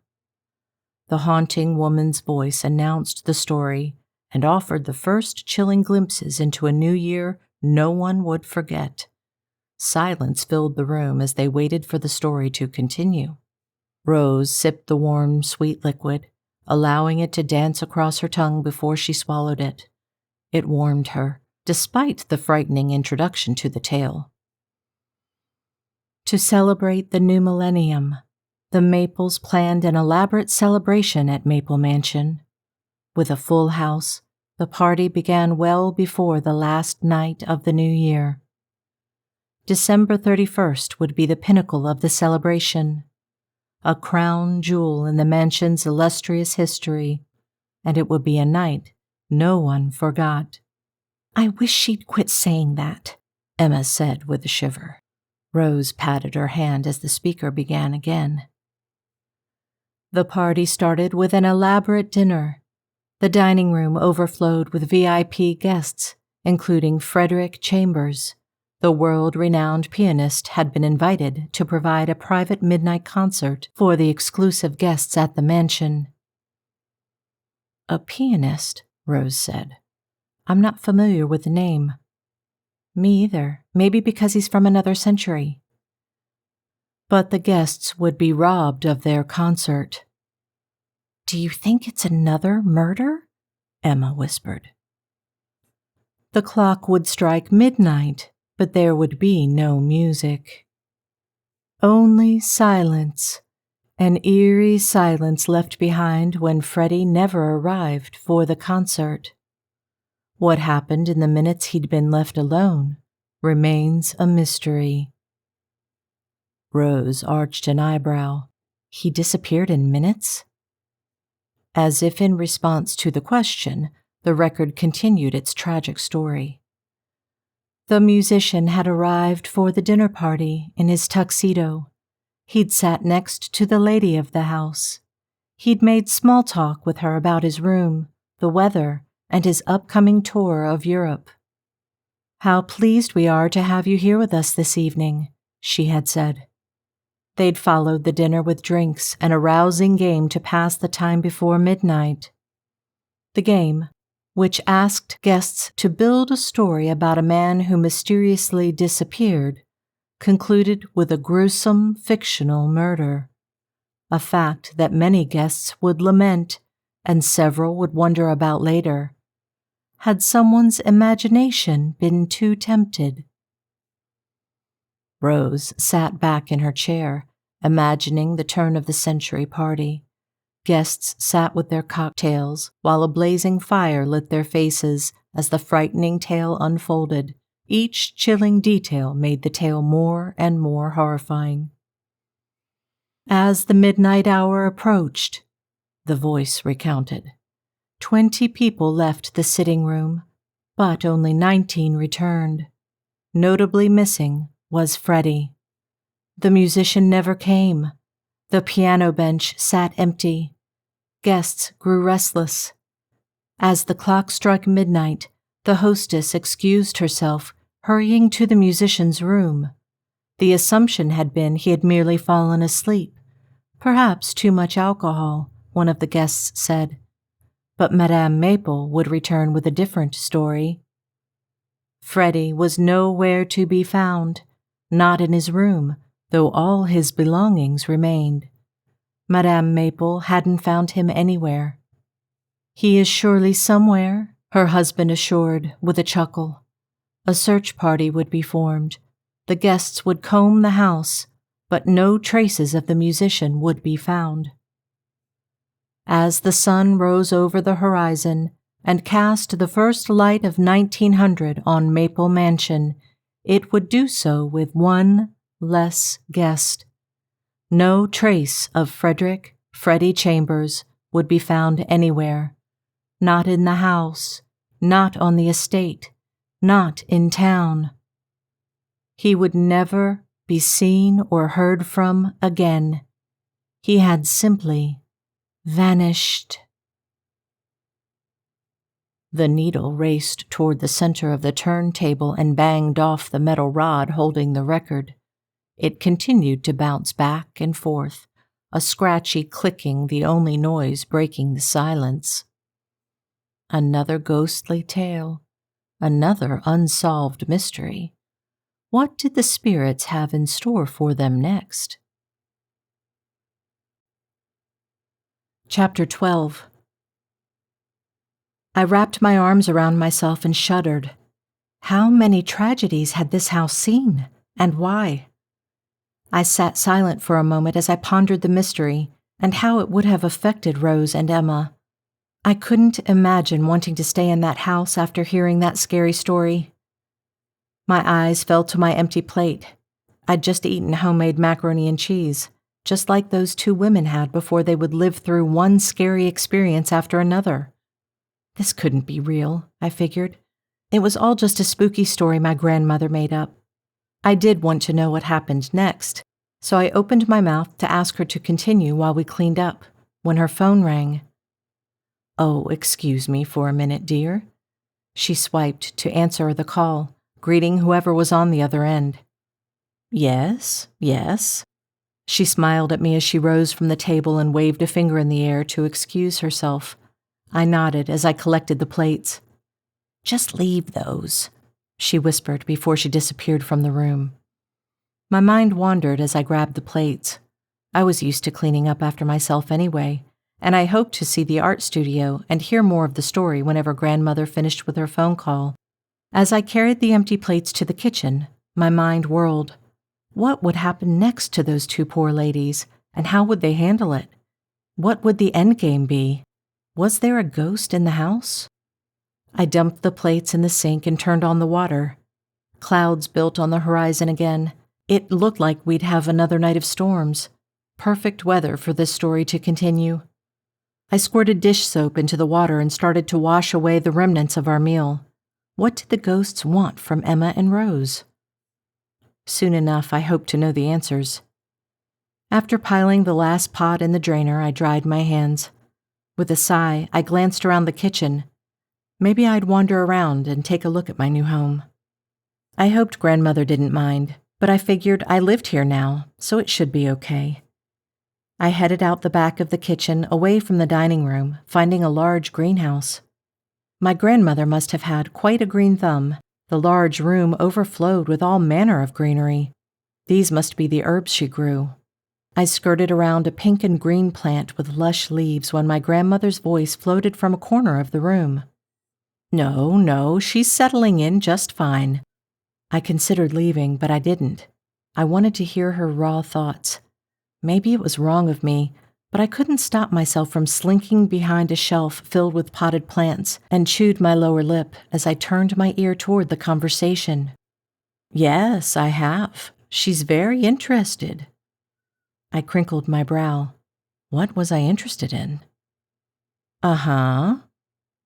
I leaned closer to try to glean any pieces of the conversation on the other end, but I couldn't make out anything.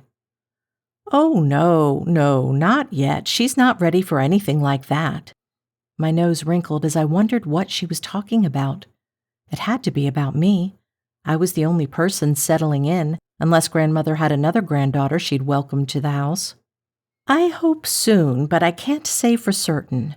She is taking well to it, I think, but she is definitely not ready for that step yet.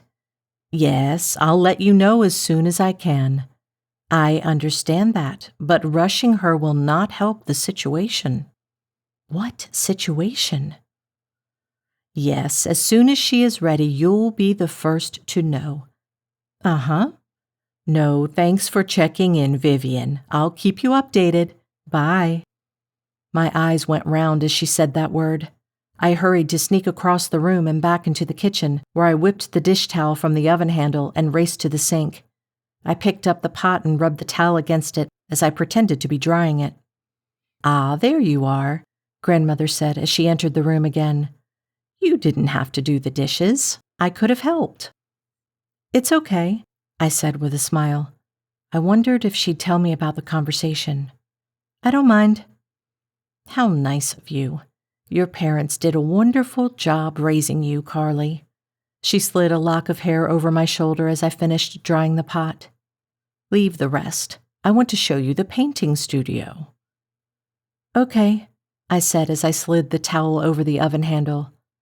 "I hope everything's okay." "What would be amiss?" she asked as she led me toward the greenhouse room. "The phone call. I thought maybe something was wrong." She chuckled as we passed through the garden room and down a hall filled with windows. The afternoon sun shone through them, casting long shadows on the floor. "Oh, no, not at all. Just an old friend." "That's nice," I said. "That she'd call you, I mean." Grandmother smiled at me but gave me no further information. It made me a little uncomfortable, but as she guided me through the double doors to an enclosed patio, any discomfort diminished. I marveled at the space, lit by the many floor-to-ceiling windows and skylights. A large tree in the backyard reached its limbs over the house. The leaves glistened in the sun, still wet from the rain last night. I bet it would be cool to watch a storm roll in from this space. I skirted around a large potted plant and moved forward toward the easels standing near the windows. A blank canvas sat on one, along with an array of tools on a table next to it. "Do you paint?" I asked. "Yes, I do.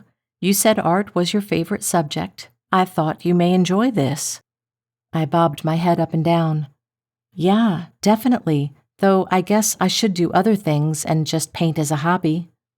"That will all take care of itself, dear. Don't fret over it now. If you'd like, I could get you lessons with an artist." "Wow, really? That would be nice. Thanks." Grandmother smiled at me again. "I'll arrange for it. Well, how would you like to spend your afternoon? Have you anything planned? You're welcome to putter around in the studio or read in the library or anything you'd like. Maybe we could finish our game while you tell me more of that story. I'm interested to know what happened next." "All right, let's do that."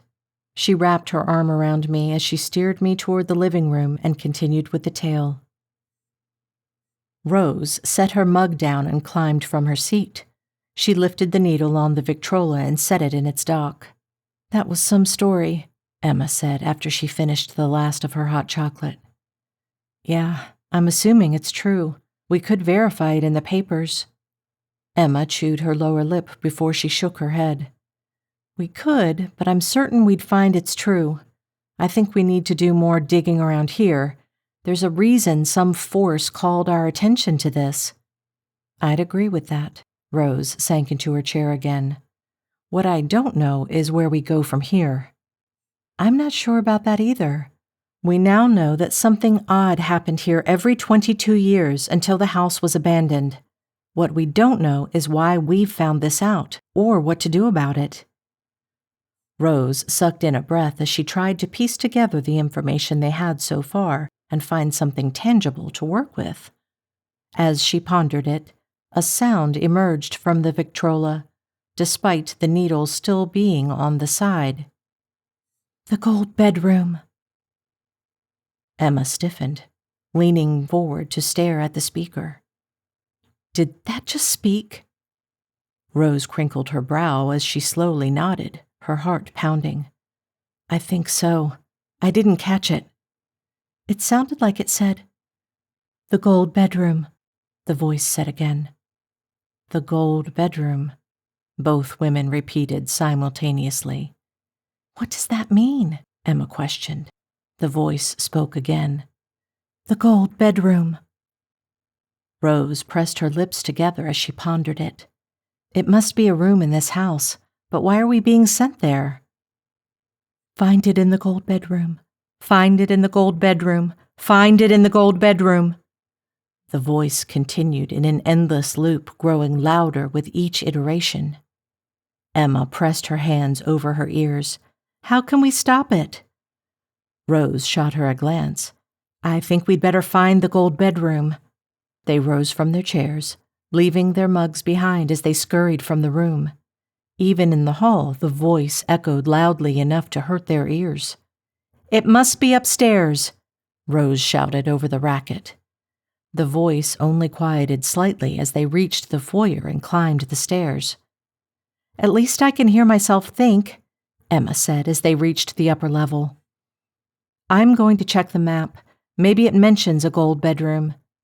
They navigated to the hall containing their bedroom. The strains of the voice still babbling downstairs floated through the air, muffled by the thick floors. Emma followed Rose into her room. She crossed to the writing desk and collected the packet she'd received when she arrived. She dug into the envelope and pulled the map from inside. Emma peered over her shoulder as she scanned the layout. "I'm not seeing it," Rose said with a shake of her head. "Our rooms are on the other side of the paper, so I doubt it's there." She flipped the paper over to study the other half of the drawing. Her gaze darted around the paper in search of the words indicating the location of the gold bedroom. A tingling sensation shot through her as she spotted it.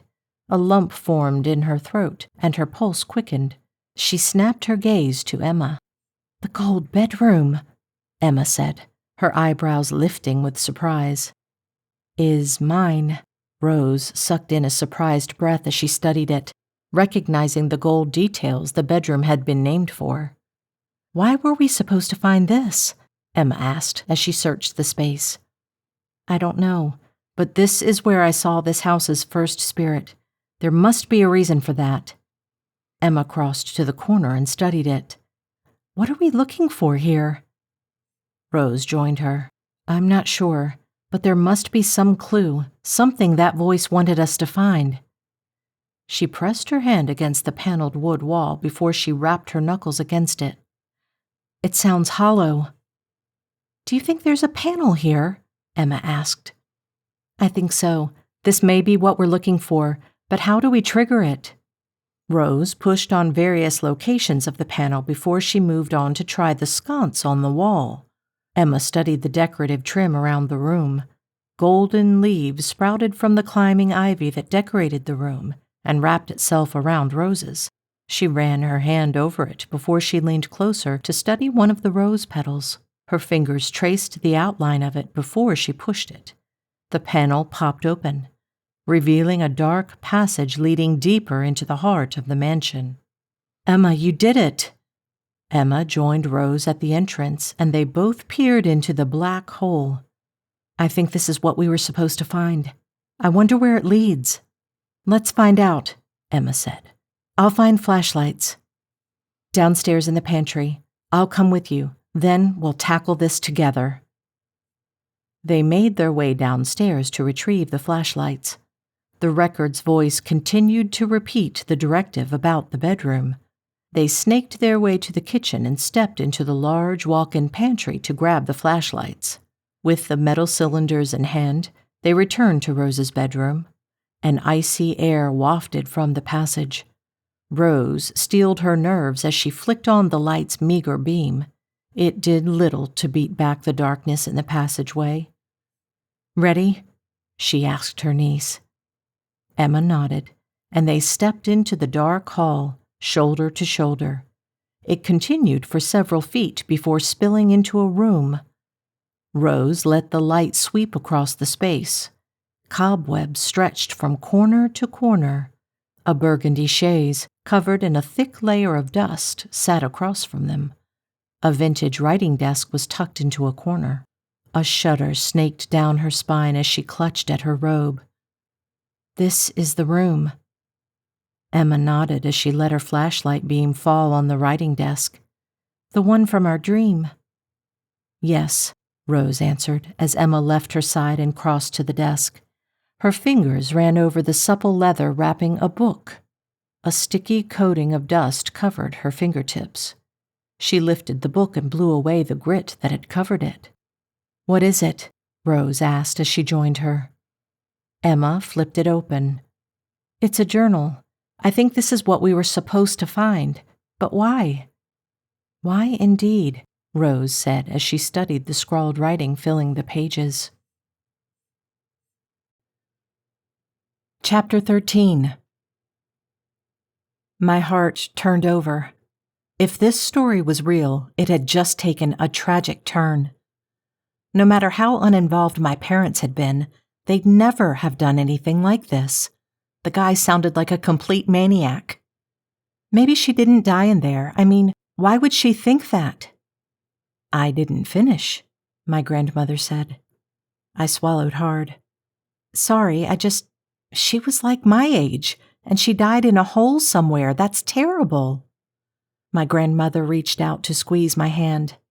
"It is awful, but I think you'll find a ray of light in this story." I fluttered my eyelashes as I stared down at the dark wood grain on the table. Hope? Let me keep going. We're nearly at the end. I traced the shape of the grain, suddenly not sure I wanted to hear the end of the stupid story. "We don't have to continue if you don't want to. We can leave it and just play the game." I licked my lips as rain pounded against the windows and roof. No, let's keep going. I want to know about the music box in my room, and if I have to hear this, then I have to hear it. Grandmother cocked her head. If you want to hear about the music box, you'll need to get through this one and a few other stories. Are you certain you can manage? I raised my chin. I'm pretty tough.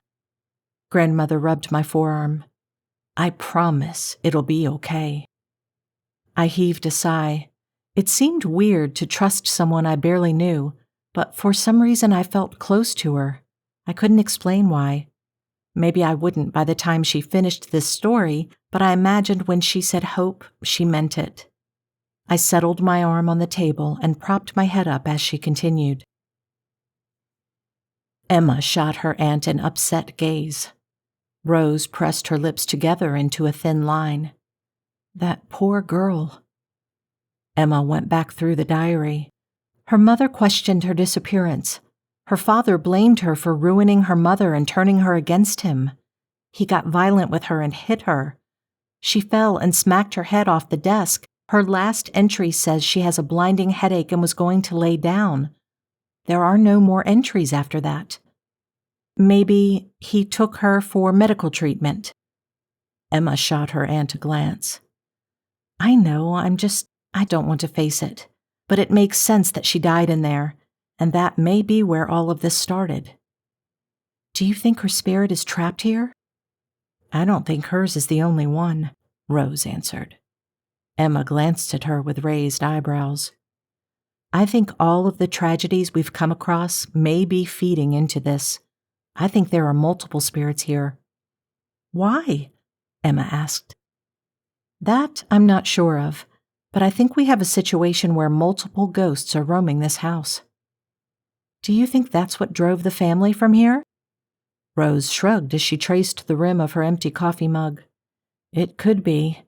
They may not have realized what the disturbances were, but I'd wager strange things have happened here as a result of all these tragedies. I wonder if we can find anything more about this girl or her father. We know the family stayed in the house, but how? Her baby brother died, and so did she. Maybe they had another child after, or maybe he remarried. Emma poked a finger in the air as she pushed up from her seat. I wonder if we can figure it out from any photo albums. Rose followed her niece down the hall to the library. They pushed inside, and Emma crossed to a cabinet under one of the bookshelves. She opened it and dug through the photo albums, plopping on the floor as she pawed through them. Rose's eyes fell on a lectern tucked in the corner of a room and nearly hidden by a thick drape. She wandered to it, blowing off a thick layer of dust covering the leather-bound Bible on top. She flipped it open. The inside flap details a family tree that abruptly ended in the 1940s. Rose traced her finger on the thick material, finding a woman named Eleanor, born in 1878. I think I found something. Emma dumped her book on the floor, climbed to her feet, and joined Rose. This must be the woman who wrote the journal, Eleanor. Yeah, that's about right for her birth year. And look, here is her father, Charles. He was married twice.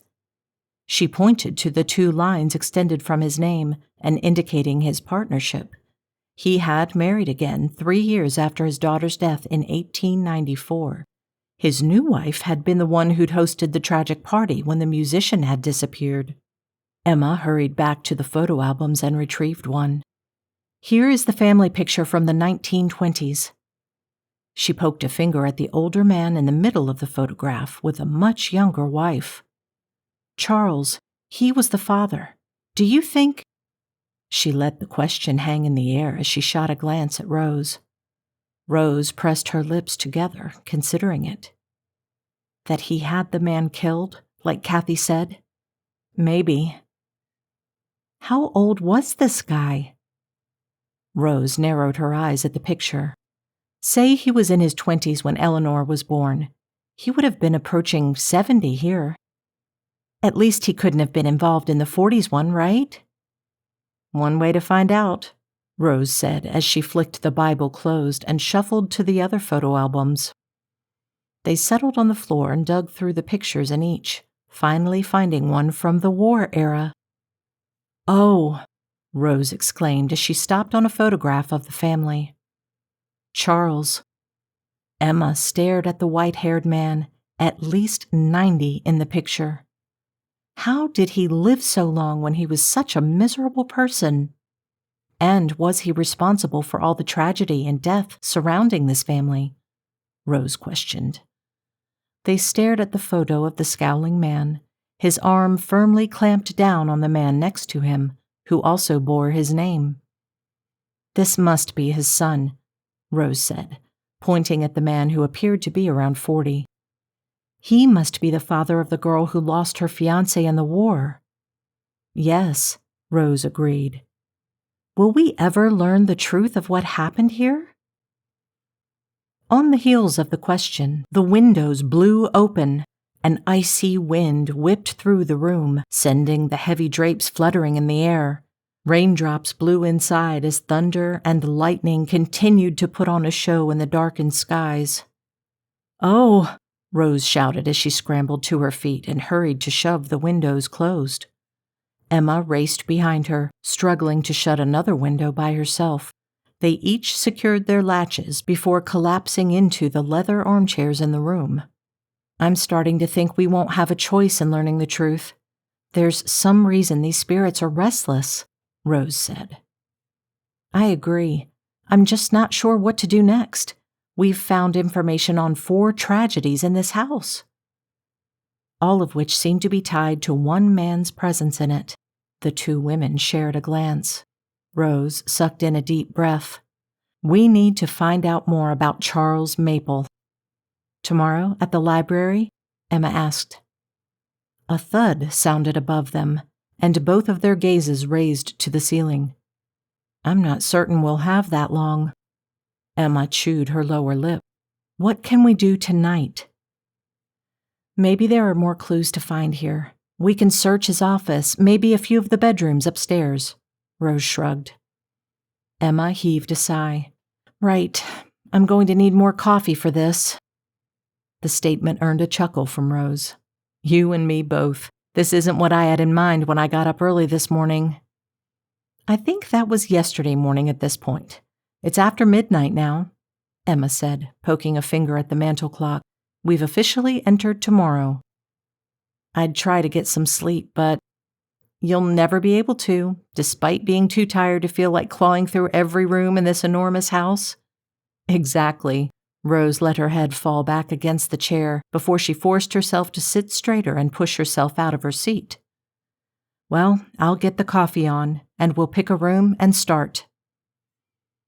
Another thud sounded above them, forcing their eyes upward again. "I'm coming with you," Emma said. "I'm not staying anywhere alone." Rose grabbed her niece's hand and squeezed.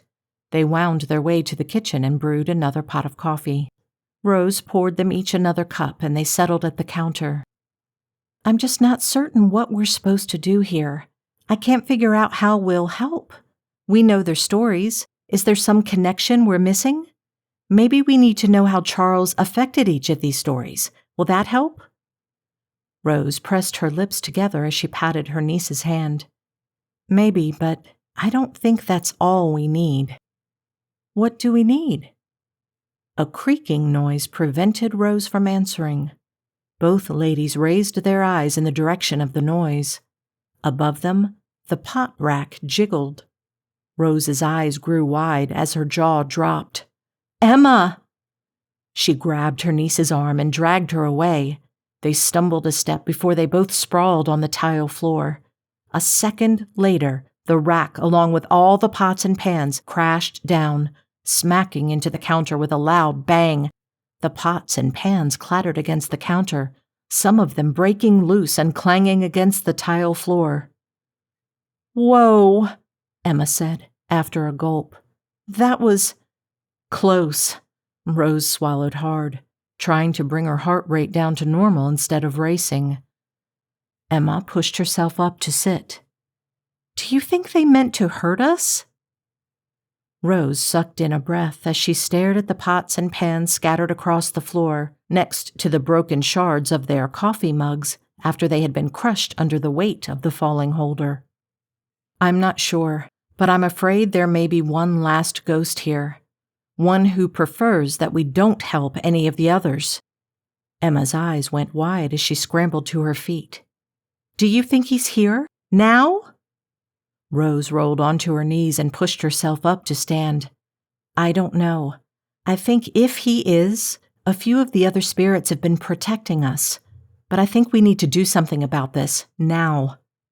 What can we do? Rose heaved a sigh. There's something you need to know. Emma's eyebrows knitted and her forehead pinched. What? Thunder boomed overhead again, and rain rattled against the windows. Rose rubbed her niece's arm as she offered her a consoling smile. There's something special about you. Your mother had it too, and... The windows vibrated in their panes. Both women clapped their hands over their ears as they fled the room. They stopped once they reached the hall. This is getting dangerous, Emma said. Yes, it is, and we have to end it. I still don't understand how, Emma said. Rose licked her lips as the pots and pans began to rattle on the floor in the room they'd left behind. Let's find a quieter place to talk. Where? Emma shouted over the din. Perhaps my room, the gold bedroom. Maybe the other spirit will keep this one away. Hand in hand, they hurried through the halls and upstairs to Rose's room. She shut the door behind them, sliding her eyes closed as the silence enveloped them. Emma plopped onto the bed, her face still a mask of confusion. Thank goodness it's quieter in here. Can you explain what you meant now? Rose opened her eyes and nodded, her hand still lingering on the brass doorknob behind her. This may be difficult to hear, and I wish it was your mother telling you, not me, but Emma, there is something special about you. Your mother had it, your grandmother had it, and I'm fairly certain you do too. Have what? Bad luck? An affinity for spirits to try to murder us with pots and pans? Rose shook her head as she eased onto the bed next to her niece. She grabbed her hands and squeezed. You're a psychic witch. Chapter 14. What? I exclaimed with a scoff. Are you kidding? Grandmother arched an eyebrow at me as she set aside the card she'd just acquired during her last play of the game. No. I narrowed my eyes. She's not a witch. Witches aren't real. Is this your story or mine? Come on, seriously? Is Emma buying any of this? We wouldn't know because you interrupted me, and since it's nearly time for dinner, we should take a break. What? Now? I slumped my shoulders. Right after that bombshell? Aren't you getting hungry? I flicked my hand in the air with a shrug of one shoulder. Sort of, but we don't have power, so we can't cook, right?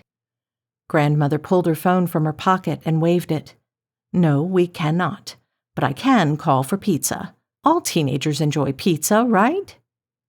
I giggled at the comment. For the first time since I arrived, my grandmother seemed unsure of what to do with someone my age. What? She asked, with her eyebrows raised. Yeah, we all like pizza. Anchovies?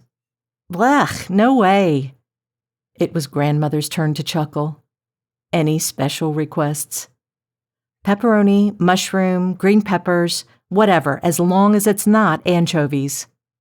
Pineapple? She shot me an amused glance. I'm not in love with it, but if that's your deal. It's not.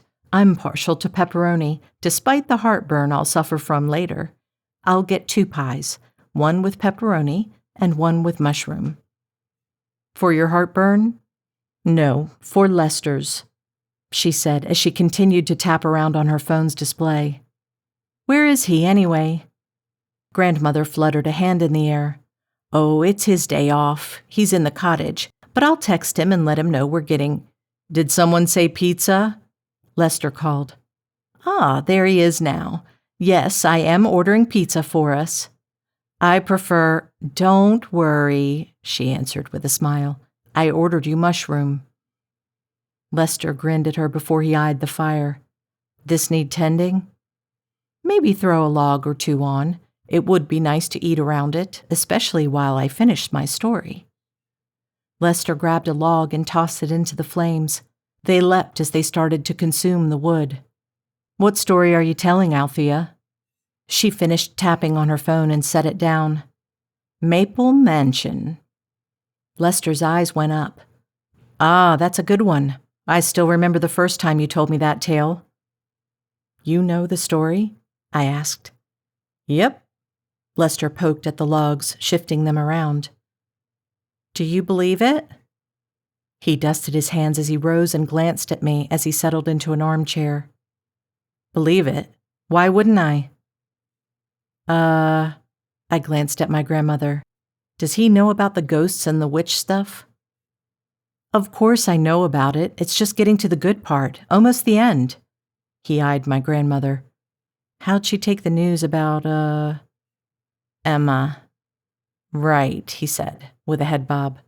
Emma was her name. How did she take the news about Emma being a psychic witch?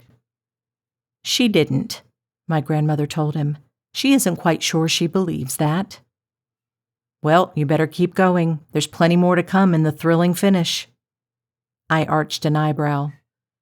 I will. Just let me grab plates and napkins and ready a few glasses with ice for our pizza party. If we're lucky, the pizza will be here and we can continue over our meal. Did you need me to order it? I asked as she rose from the table. No, dear, I ordered it online. I was impressed. My grandmother knew how to order pizza on an app. I wasn't even sure my parents could have done that.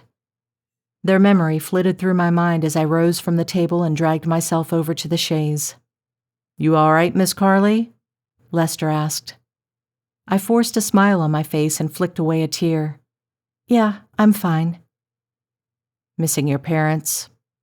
I tugged a corner of my lips back as I nodded, clasping and unclasping my hands. Yeah. I was so sorry to hear about Master Ben's passing, but I know your grandmother is pleased to get to know you. I didn't know what to say.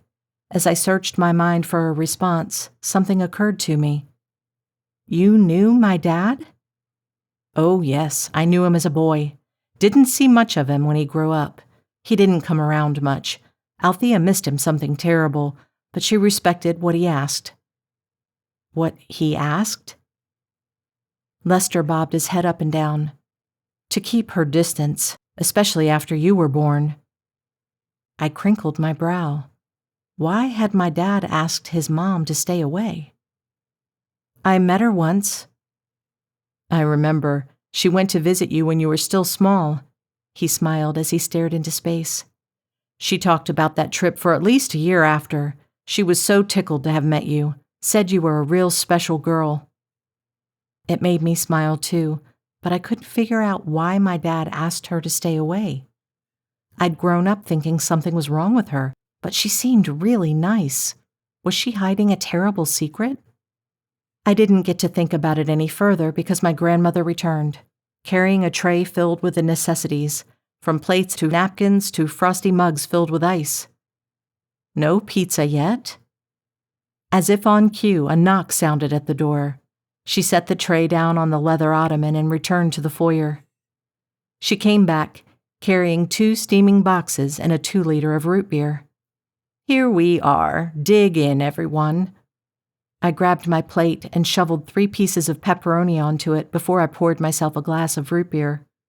I bit into the cheesy delight, surprised at how good it was. This pizza was way better than whatever chain pizzeria we ordered on the lane. A long string of mozzarella stretched between my lips and the slice as I took another bite. I swiped at my mouth with my napkin, eyeing my grandmother and Lester both enjoying the pizza. I wouldn't have ever expected her to like pizza. She was a surprising person, kind of a puzzle. But at the moment, I was interested in another puzzle. So, can we finish the story? Absolutely, dear, my grandmother answered. She took a long sip of her soda before she settled back in her seat, with her plate in her hands to continue the story. Emma stared at her aunt, her disbelief obvious. She began to shake her head when Rose squeezed her hands. I know this is hard to hear, but all the women in your family have been. Your great-grandmother, your grandmother, your mother, and now I think you. She heaved out a sigh, her eyes searching the bedspread. What? It's true. The women in your family have all been very gifted in spirit communication and helping those poor souls find peace and rest. Emma's forehead crinkled more. The news came as a surprise Rose had not wanted her to deal with alone. I'm glad I'm here with you for this, but I really wish... Rose's voice broke, and she licked her lips as she struggled to compose herself. I wish your mom was here to help you through this. She furrowed her brow. I miss Mom so much. Why did she never tell me? You weren't old enough, and she wanted you to have a normal childhood. She kept it all from you. She just wanted you to grow up normal and well-adjusted. She thought she'd have so much more time to tell you once you started to show signs of it. Signs of it? The visions? The feelings? Yes, Rose said with a nod. Emma took a few breaths before she spoke again. Why don't you have this? Rose shrugged. I do, in a way, just not as strong. It's usually the firstborn female that inherits it. I am only a little sensitive to spirits. I don't have the powers you do. Powers? Emma questioned. Yes. You not only can see them, speak with them, receive visions from them, you can also help them. I can't. Help them? Help them leave. Help remove a malignant spirit that traps them. You can help them. And my mom had this too? She did. That's why she traveled so much and to so many odd places. Emma sucked in a shaky breath as she rose and stalked across the room, clasping and unclasping her hands. Then Phoenix Hall wasn't just a social visit? Rose shook her head as Emma turned to face her. No, and it wasn't cataloging antiquities either. It's a reasonable cover for a paranormal investigator, but that's not exactly what she did in most of the places she went. She freed spirits.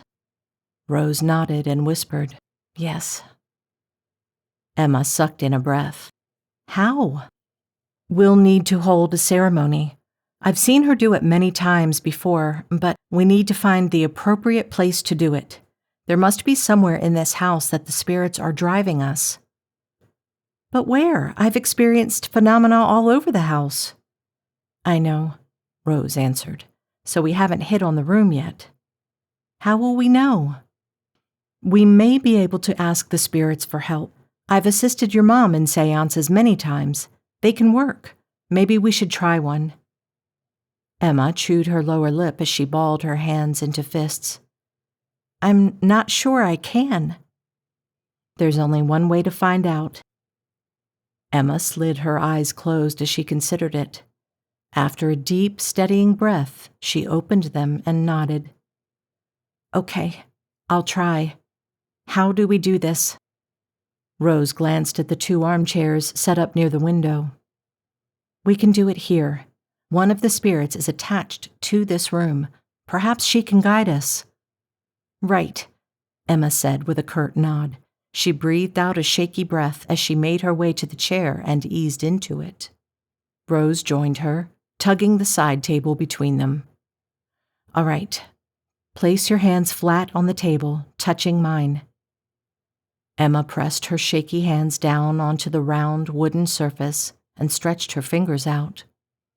Rose did the same, ensuring their fingertips touched. Now, call out to the spirit here.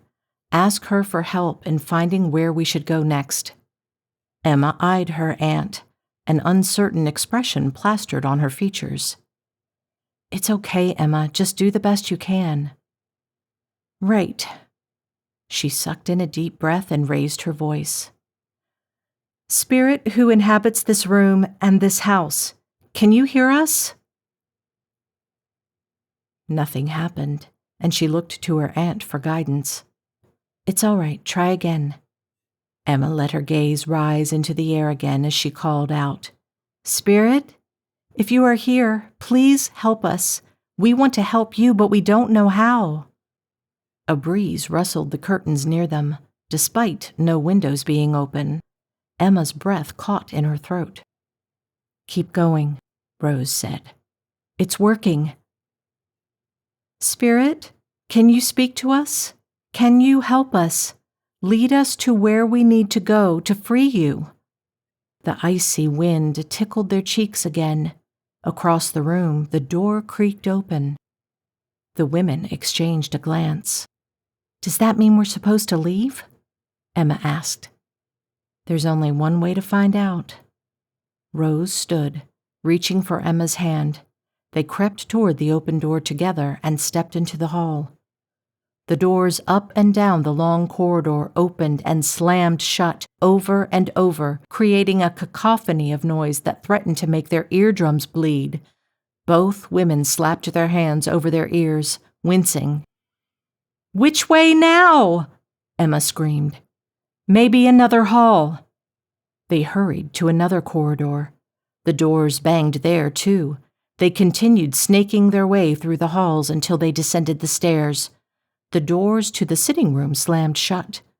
Rose jiggled the handles but could not open them. They continued through the downstairs hallways. Doors slammed one after another until they found themselves at the library. Those doors remained open. With a glance at each other, they stepped inside. The doors closed behind them. Emma tried the knob. We're trapped in here. I think this is where we're supposed to be. Rose lifted a finger to point at a drawer in the desk that slowly slid open. They crept closer and peered inside. A key, Emma said. For what? She pulled the heavy brass key from inside the drawer and held it up in the room's dim light. Across the space, a panel slid open on one of the bookcases, revealing a keyhole. I think we have our answer, Rose said as she stared ahead. Let's find out what's waiting for us on the other side. Chapter 15. I stuffed a pillow over my face at the last words. Ugh, what is on the other side of that keyhole? Is it a passage or a compartment? You'll find out just as soon as I get another piece of pizza, Grandmother said. You stop at the worst times. I thought you didn't believe in all that witchcraft mumbo-jumbo, Lester asked as he refilled his soda before tossing another log on the fire. I don't. I still don't. But I want to know what happens, and what happened with Emma's mother at Phoenix Hall. My grandmother's lips curled into a smile as she settled into her seat and pulled a blanket over her lap before she set her dish on it. Phoenix Hall is an intriguing story, too, but we must finish this one first. I'm not the one who stopped for another piece of pizza, I said as I hopped up with my plate in hand. But while we're paused, I'm going to grab one. I retrieved a slice of mushroom and settled back on the chaise with my feet kicked up. Okay, please continue, I said with a grin. Are they going to bust these ghosts or what? Grandmother offered me a knowing smile before she spoke again.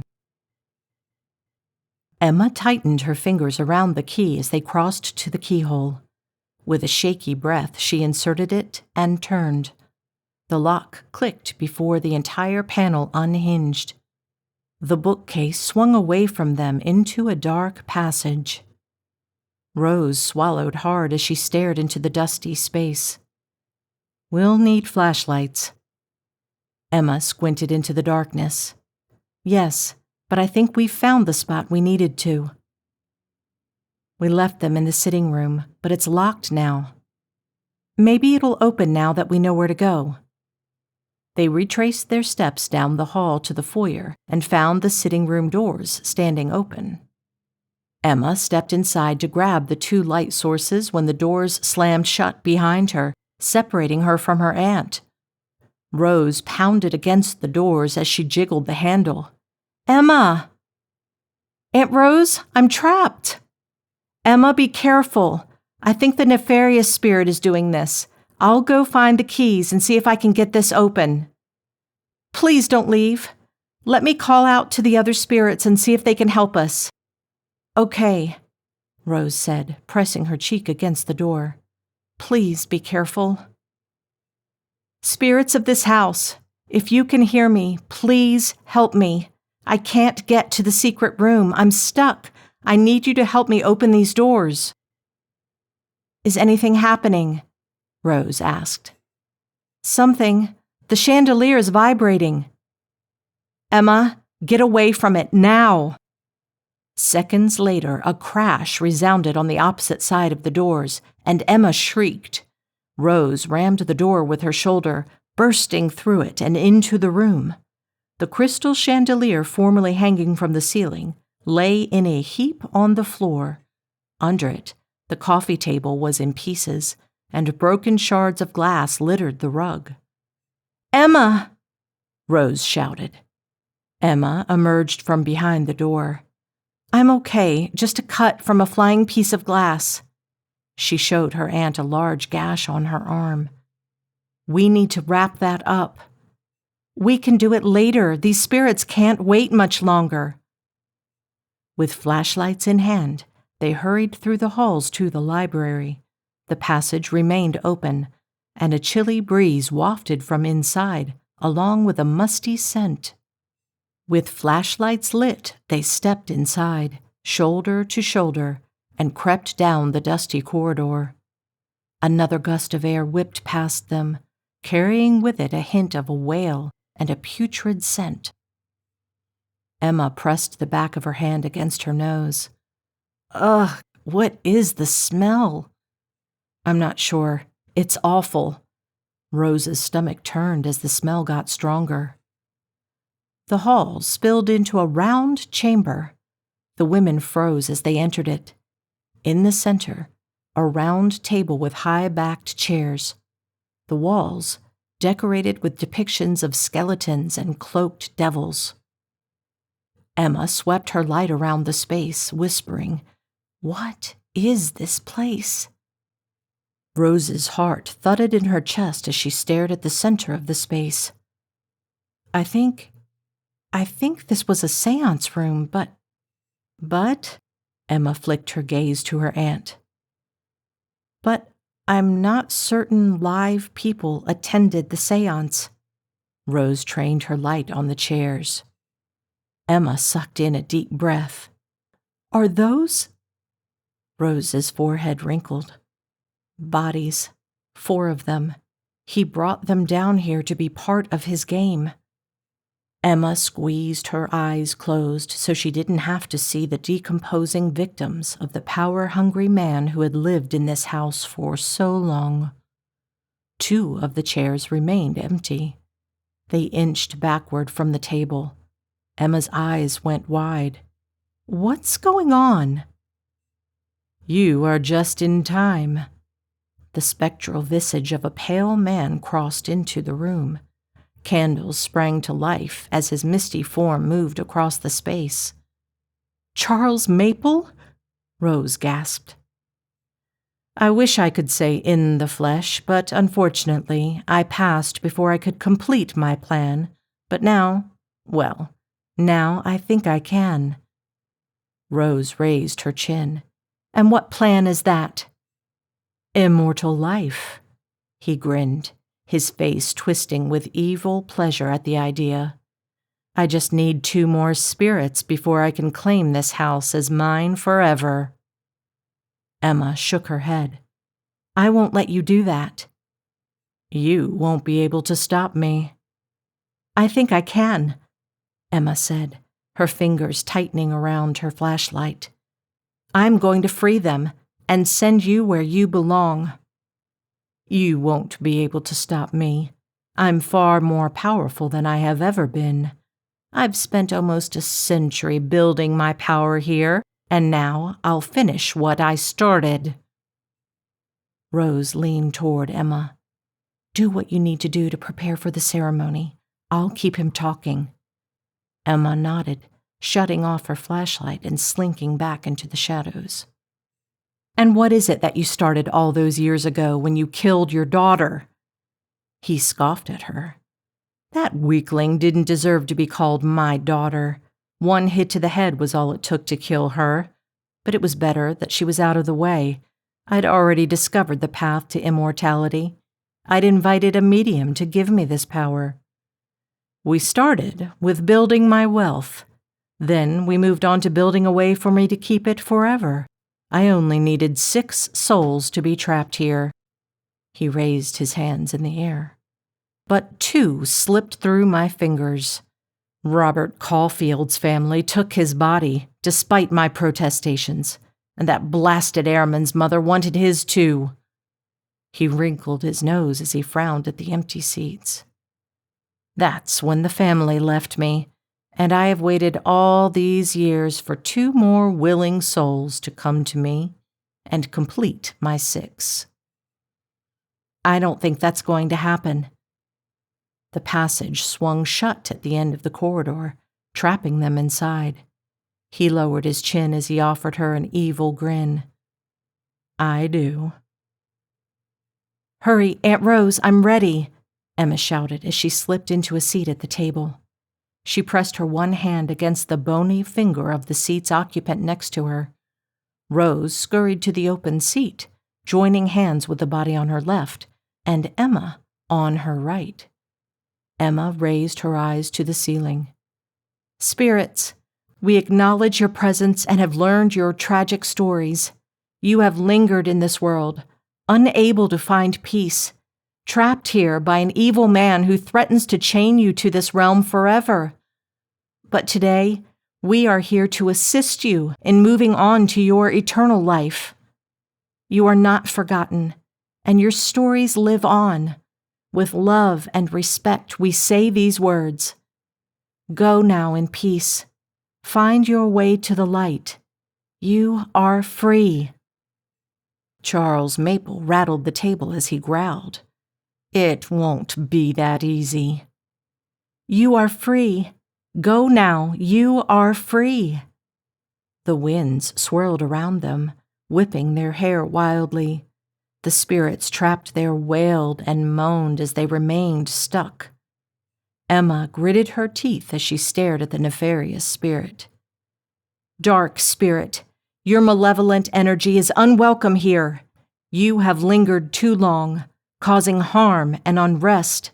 It is time for you to leave. You are hereby banished from this space to a place of isolation where you can no longer cause harm or torment. Your time here is ended. Begone, spirit of darkness, and trouble us no further." The floors shook underneath them, and a rumbling noise assaulted their ears. The skeletons pulled themselves from the stone walls, grabbing hold of the nefarious spirit. A glowing red hole opened in the floor, and they dragged him into it. He kicked and screamed, but his jailers did not let go. The hole closed behind him. On either side of Rose and Emma, misty figures rose from the bodies at the table. "Thank you, Emma," they said, one after another as they floated upward, disappearing through the ceiling above. The room settled back into silence around them.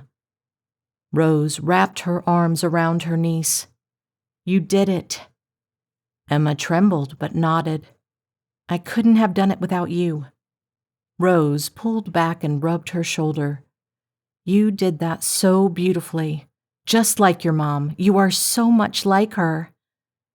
"And I plan to be a lot more like her." Emma lifted her chin. "Starting with an investigation at Phoenix Hall." "Count me in. I'll be glad to help you." Emma smiled through her tears. "Just as soon as you finish those paintings." I sat in stunned silence for a minute as my grandmother stared at me. "What, that's it?" She shrugged.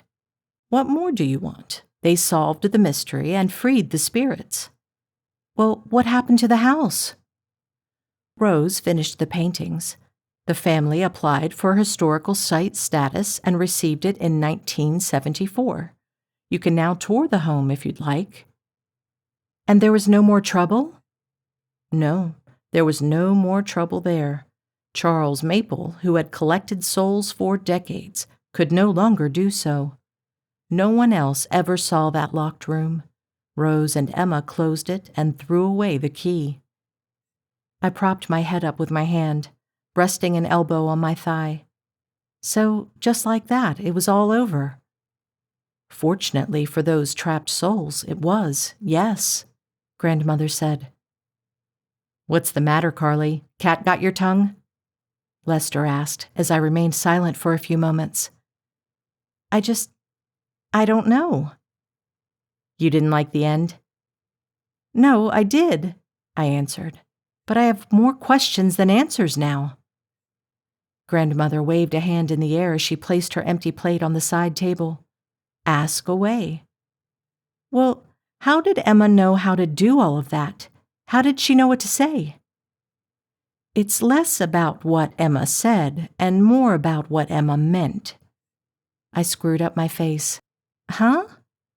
Emma didn't need specific words to free the spirits. In fact, each case is unique. What she needed was the right sentiment.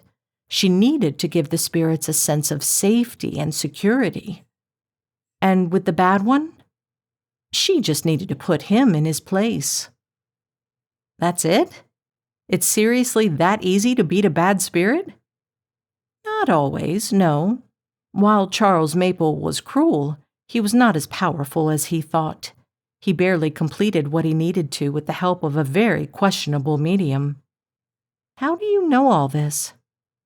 Let's just say I was very close to Rose and Emma. My grandmother smiled before she rose and collected the empty plates and glasses. Wait, I said as I leapt from the seat and collected the boxes with pizza. If you knew them, do you know what happened to Emma's mother? Grandmother smiled as she flitted down the hall, twisting to grin at me. So you'd like to hear the Phoenix Hall mystery? Yeah, I need to hear it. I feel robbed. Robbed? She asked, as she set the plates in the sink and turned on the water. Yeah, I mean, this one ended, but I have no closure. I grabbed some aluminum foil from the drawer to package up the leftover pizza. I need to know what happened at Phoenix Hall, and I still want to know about that music box. Well, looks like we have our next story picked. Can we start tomorrow? How does French toast and the first piece of the mystery sound to you? I grinned at her. Perfect. I chewed my lower lip as I stared at my grandmother for a minute. Living here was definitely going to be interesting. The end. To be continued.